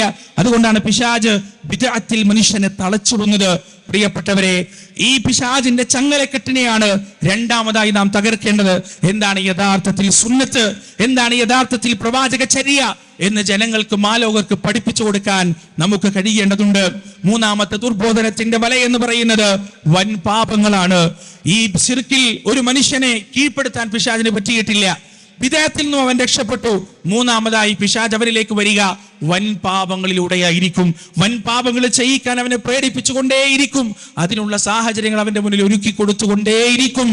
അതിലും അവനെ കീഴ്പ്പെടുത്താൻ കഴിഞ്ഞിട്ടില്ലെങ്കിൽ ചെറുപാപങ്ങളിൽ കൊണ്ട് അവരെ തളക്കാൻ ശ്രമിക്കും. ചെറുപാപങ്ങൾ ജീവിതത്തെ എമ്പാടും ചെയ്യിക്കുക, എന്നിട്ട് ആ ചെറുപാപങ്ങളുടെ ആധിക്യത്തിൽ ആ മനുഷ്യനെ നരകത്തിലെത്തിക്കാനുള്ള പണിയെടുക്കുക. അതാണ് നാലാമതായി ചെയ്യുക. അഞ്ചാമതായി പ്രിയപ്പെട്ടവരെ, ശൈത്താൻ ചെയ്യുന്ന പണി, ഒരാൾ ശിർക്കിൽ നിന്നും രക്ഷപ്പെട്ടു, ബിദ്അത്തിൽ നിന്നും രക്ഷപ്പെട്ടു, വൻപാപങ്ങളിൽ നിന്നും രക്ഷപ്പെട്ടു, ചെറുപാപങ്ങളിൽ നിന്നും രക്ഷപ്പെട്ടു, എന്നിട്ട് അവസാനം അയാളെ പിശാച് ചെയ്യിക്കുക എന്താ അറിയോ? സ്വർഗത്തിൽ അവൻ ഉയർന്ന ദറജയിലെത്താനുള്ള എല്ലാ മാർഗങ്ങളും അടച്ചിടും. പ്രതിഫലം കൂടുതൽ കിട്ടുന്ന കർമ്മങ്ങൾ അവനെ കൊണ്ട് ചെയ്യിക്കൂല, പ്രതിഫലം കുറഞ്ഞ കർമ്മങ്ങൾ ചെയ്യിക്കും. നിങ്ങൾ കണ്ടിട്ടില്ലേ, ചില മനുഷ്യന്മാർ 24 മണിക്കൂറും പള്ളിയിലിരിക്കും. സദാസമയം പള്ളിയിൽ ഇങ്ങനെ ഇരുന്ന് നിസ്കരിച്ച് ദിക്റ് ചൊല്ലി ഖുർആൻ ഓതി പുറത്തേക്ക് സമൂഹത്തിലേക്ക് ഇറങ്ങി ദഅവത്ത് നടത്തിയാൽ, ലാ ഇലാഹ ഇല്ലല്ലാഹ് പറഞ്ഞു കൊടുത്താൽ, മുഹമ്മദ് റസൂലുള്ളാഹി പറഞ്ഞു കൊടുത്താൽ, സമൂഹത്തിൽ അടഞ്ഞുകൂടിയിരിക്കുന്ന അന്ധകാരങ്ങളെയും അന്ധവിശ്വാസങ്ങളെയും ജീർണതകളെയും ശക്തിയുക്തം എതിർത്താൽ അവനെ കാത്തിരിക്കുന്നത് വലിയ പ്രതിഫലമാണ്. ആ പ്രതിഫലത്തിൽ നിന്ന് പിശാച് അവനെ തടയും, അവനെ പള്ളിക്കുള്ളിൽ ഒതുക്കിക്കളയും, വീട്ടിന്റെ ഉള്ളിൽ ഒതുക്കിക്കളയും. ഇതും പിശാചിന്റെ ശ്രമമാണ് എന്ന് പ്രിയപ്പെട്ടവരെ നാം മനസ്സിലാക്കുക. ദഅവത്ത് പോലെയുള്ള അള്ളാഹുവിന്റെ മാർഗത്തിലുള്ള പ്രവർത്തനം പോലെയുള്ള വലിയ സൽക്കർമ്മങ്ങളിൽ നിന്ന് മനുഷ്യനെ തടയിടാൻ അവൻ ശ്രമിച്ചുകൊണ്ടേയിരിക്കും. ഇതിലൊന്നും ഒരു മനുഷ്യനെ കീഴ്പ്പെടുത്താൻ സാധിച്ചില്ല എങ്കിൽ പിന്നീട് അവൻ അവന്റെ അഹ്ലുകാരെ, അവന്റെ സ്വന്തക്കാരെ ഈ മനുഷ്യനെതിരെ തിരിച്ചുവിടും. ഇയാളുടെ ജീവിതത്തിൽ ടോർച്ചടിച്ചു നോക്കാൻ ആളുണ്ടാവും. തൗഹീദ് കൃത്യമാണ്, സുന്നത്ത് കൃത്യമാണ്, വൻപാപങ്ങളില്ല, ചെറുപാപങ്ങളില്ല, ദീനിന്റെ മാർഗത്തിലൊക്കെ സജീവമാണ്. മനുഷ്യന്റെ ജീവിതത്തിൽ ടോർച്ചടിച്ചു നോക്കാൻ തുടങ്ങും. എന്തെങ്കിലും കുഴപ്പമുണ്ടോ, എന്തെങ്കിലും പ്രശ്നമുണ്ടോ? ഒരു ചെറിയ കറുത്ത കുത്ത് കണ്ടു കഴിഞ്ഞാൽ അതെടുത്ത് വലിയ ബ്ലാക്ക് ഹോളായി അവതരിപ്പിക്കും, അവനെ ആക്രമിക്കും, ഉപദ്രവിക്കും. പ്രിയപ്പെട്ടവരെ, മഹാനായ ഇമാം ബുഖാരി റഹിമഹുല്ലാ അദ്ദേഹമൊക്കെ അദ്ദേഹത്തിന്റെ ജീവിതത്തിന്റെ അവസാന കാലത്തിൽ പറഞ്ഞു പോയിട്ടുണ്ട്, റബ്ബേ, ഒരു മുസ്ലിം, ഒരു മുഅ്മിൻ അവസാനം മാത്രം പറയാൻ പറ്റുന്ന ഒരു വാക്കാണ്, അതൊരു ദുആയാണത്. എന്താണത്? അല്ലാഹുവേ, എനിക്ക് മരണമാണ് ഖൈറെങ്കിൽ എന്നെ നീ മരിപ്പിക്കണേ റബ്ബേ, എനിക്ക് ജീവിതമാണ് ഖൈറെങ്കിൽ എന്നെ നീ ജീവിപ്പിക്കുകയും ചെയ്യണേ റബ്ബേ എന്ന ഒരു മനുഷ്യൻ പരീക്ഷണത്തിന്റെ അങ്ങേ തലയിലെത്തി മാനസികമായി തകർന്ന് തരിപ്പണമായി കഴിഞ്ഞാൽ മാത്രം പ്രാർത്ഥിക്കാൻ പഠിപ്പിച്ച ഒരു പ്രാർത്ഥനയാണിത്. ഇമാം ബുഖാരി റഹിമഹുല്ലാ തന്റെ ജീവിതത്തിൽ അവസാനം ഈ പ്രാർത്ഥന നടത്തിയിട്ടുണ്ട്. ആ പ്രാർത്ഥന നടത്തി അധികകാലം അദ്ദേഹം ജീവിച്ചിട്ടുമില്ല. പ്രിയപ്പെട്ടവരെ, ഇത്തരം പരീക്ഷണങ്ങളിലൂടെ ആ മനുഷ്യന് കടന്നു പോകേണ്ടി വരും. ഈ 6 മുൻഗണനാക്രമം, ഈ 6 പ്രയോറിറ്റി പ്രിയപ്പെട്ടവരെ ഒരു പ്രബോധകൻ എന്ന രീതിയിൽ കൃത്യമായി നാം മനസ്സിലാക്കുക. ആദ്യമായി നാം എതിർക്കേണ്ട തിന്മ എന്ന് പറയുന്നത് ഷിർക്കാണ്. രണ്ടാമതായി നാം എതിർക്കേണ്ട തിന്മ എന്ന് പറയുന്നത് ബിദ്അത്താണ്. മൂന്നാമതായി നാം ആളുകൾക്ക് പറഞ്ഞു കൊടുക്കേണ്ട, പ്രബോധനം നടത്തേണ്ട വിഷയം എന്ന് പറയുന്നത് വൻപാപത്തെ കുറിച്ചും ചെറുപാപത്തെ കുറിച്ചുമാണ്. അഞ്ചാമതായി ജനങ്ങൾക്ക് പറഞ്ഞു കൊടുക്കേണ്ടത് ഈ പ്രബോധനത്തിന്റെ മഹത്വത്തെ കുറിച്ചാണ്, ഇതിന്റെ വലിപ്പത്തെ കുറിച്ചും മൂല്യത്തെക്കുറിച്ചും ഇതിന്റെ ഫലത്തെക്കുറിച്ചുമാണ്. ആറാമതായി ഈ മേഖലയിൽ സജീവമാകുമ്പോ അള്ളാഹുവിന്റെ വഹ്ദാനിയത്ത് പറയുമ്പോ വരാൻ സാധ്യതയുള്ള കൂരമ്പുകളെ പൂച്ചെണ്ടുകളായി സ്വീകരിക്കാനുള്ള ഹൃദയസന്നദ്ധത അവർക്ക് ഉണ്ടാക്കിയെടുക്കുക എന്നതാണ് ഇന്നലകളിലെ പ്രവാചകന്മാർ. പ്രിയപ്പെട്ടവരെ, പൂച്ചണ്ടകളും ഹർഷാരവങ്ങളും അഭിനന്ദനങ്ങളും ഏറ്റിട്ടല്ല ഈ പ്രബോധനത്തിന്റെ വീജിയിൽ സജീവമായത്. ഈർച്ചവാളുകൊണ്ട് നേരെ പിളർക്കപ്പെട്ടു പോയ പ്രവാചകന്മാരുണ്ട്. സ്വന്തം മുന്നിൽ വെച്ച് മക്കളും ഭാര്യയും ചുട്ടുകൊല്ലപ്പെട്ട പ്രവാചകന്മാരുണ്ട്. സ്വന്തം പ്രിയപ്പെട്ട അനുയായികളുടെ കരൾ കടിച്ചു പറിച്ച് തുപ്പി ആ രംഗം കാണേണ്ടി വന്ന പ്രവാചകന്മാരുണ്ട്. എന്തെല്ലാം വേദനകൾ, എന്തെല്ലാം പ്രയാസങ്ങൾ. മഹാനായ ബിലാൽ റളിയല്ലാഹു അൻഹു ചൂടുള്ള മരുഭൂമിയിൽ മലർത്തിക്കിടത്തപ്പെട്ട് എനിക്ക് ദാഹിക്കുന്നു, എനിക്ക് വെള്ളം തരൂ എന്ന് പറഞ്ഞപ്പോ കാർക്കി ചണ്ണാക്കിലേക്ക് തുപ്പിക്കൊടുത്തപ്പോ ആ ഉമിനീര് പോലും പ്രിയപ്പെട്ടവരെ ദാഹത്തിന്റെ കാഠിന്യം കൊണ്ട് പുറത്തേക്ക് തുപ്പിക്കളയാതെ ഉള്ളിലേക്ക് ഇറക്കിയ ഒരു ചരിത്രം ബിലാലിന് പറയാനുണ്ട്. തന്റെ പുറത്തൊരു പൊടി സ്ഥലം പോലും ബാക്കിയില്ലാത്ത രീതിയിൽ ചുട്ടുപഴുപ്പിച്ച ഇരുമ്പിന്റെ പൊള്ളിയ അടയാളവുമായി ജീവിതകാലം മുഴുവൻ കിടന്ന ഖബ്ബാബ് റളിയല്ലാഹു അൻഹുവിന് അത്തരമൊരു ചരിത്രം പറയാനുണ്ട്. ഐശ്വര്യത്തിന്റെ മടിത്തട്ടിൽ വായിൽ വെള്ളിക്കരണ്ടിയുമായി ജനിച്ചു വീണ് ജീവിതത്തിൽ ഒരു ആഗ്രഹവും സാധിക്കാതെ പോയിട്ടില്ലാത്ത മക്കയിലെ ട്രെൻഡ് സെറ്റർ, മക്കയിലെ യുവതികളുടെ രോമാഞ്ചമായിരുന്ന മഹാനായ മുസ്അബ് ഇബ്നു ഉമൈർ റളിയല്ലാഹു അൻഹു തലമറച്ചാൽ കാലുമറക്കാൻ കഴിയാത്ത അത്രയും ഒരു കഫൻ പുടവക്ക് വേണ്ടിയുള്ള വക പോലുമില്ലാത്ത രീതിയിൽ ലോകത്തു നിന്ന് വിട പറഞ്ഞു പോകേണ്ടി വന്നിട്ടുണ്ടെങ്കിൽ പ്രിയപ്പെട്ടവരെ, ഇസ്ലാമിന്റെ ഒന്നാമത്തെ അംബാസഡറായി മദീനയിലേക്ക് റസൂലുള്ളാഹി സ്വല്ലല്ലാഹു അലൈഹി വസല്ലം പറഞ്ഞയച്ച ആളാണ് മുസ്അബ് ഇബ്നു ഉമൈർ റളിയല്ലാഹു അൻഹു. ആ മനുഷ്യൻ മക്കയുടെ തെരുവീതികളെ താൻ ധരിച്ച വസ്ത്രം കൊണ്ടും താൻ പൂശിയ സുഗന്ധം കൊണ്ടും പുളകം കൊള്ളിച്ചിരുന്ന മനുഷ്യൻ.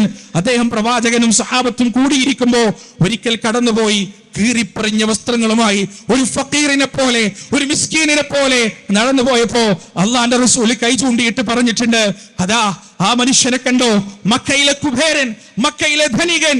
അദ്ദേഹത്തെ മാതാപിതാക്കൾ സ്നേഹിച്ചതുപോലെ മറ്റൊരു മാതാപിതാക്കൾ ഒരു മക്കളെയും സ്നേഹിച്ചിട്ടില്ല എന്ന് അള്ളാന്റെ റസൂൽ മുസ്അബിനെ ചൂണ്ടിക്കാണിക്കുകയാണ്. അള്ളാഹിനോടുള്ള സ്നേഹം കൊണ്ട്, പ്രവാചകനോടുള്ള സ്നേഹം കൊണ്ട് എല്ലാം ഉപേക്ഷിച്ചു, എല്ലാം വേണ്ടാന്ന് വെച്ചു. ഇന്നിതാ ഫക്കീറിനെ പോലെ ജീവിക്കുന്നു, അതുപോലെ തന്നെ മരണമടയുകയും ചെയ്യുന്നു. ഇന്നലകളിൽ എത്രയെത്ര മനുഷ്യന്മാർ പ്രിയപ്പെട്ടവരെ, കുന്നോളം സൗഭാഗ്യങ്ങൾ മുന്നിലുണ്ടായിട്ടും ഈ പ്രബോധനത്തിന് വേണ്ടി എല്ലാം തട്ടിക്കളഞ്ഞ് വളരെ നിസ്സാരമായി വലിച്ചെറിഞ്ഞ നമ്മുടെ പ്രിയപ്പെട്ട പ്രവാചകൻ സല്ലല്ലാഹു അലൈഹി വസല്ലം പോലും മക്കയിലെ രാജാവായി വാഴിക്കാമെന്ന് ഖുറൈശികൾ പറഞ്ഞു.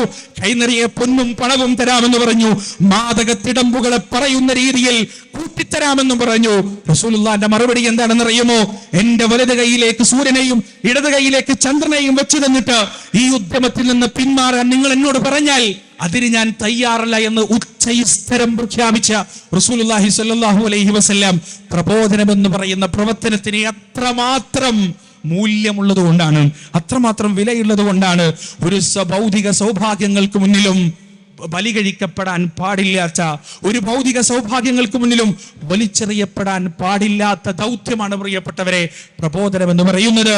ആ പ്രബോധനത്തിന്റെ വീതിയിൽ സജീവമാകുമ്പോ എല്ലാ പ്രവാചകന്മാരും പഠിപ്പിച്ചു തന്ന ഒരു സംഗതിയുണ്ട്,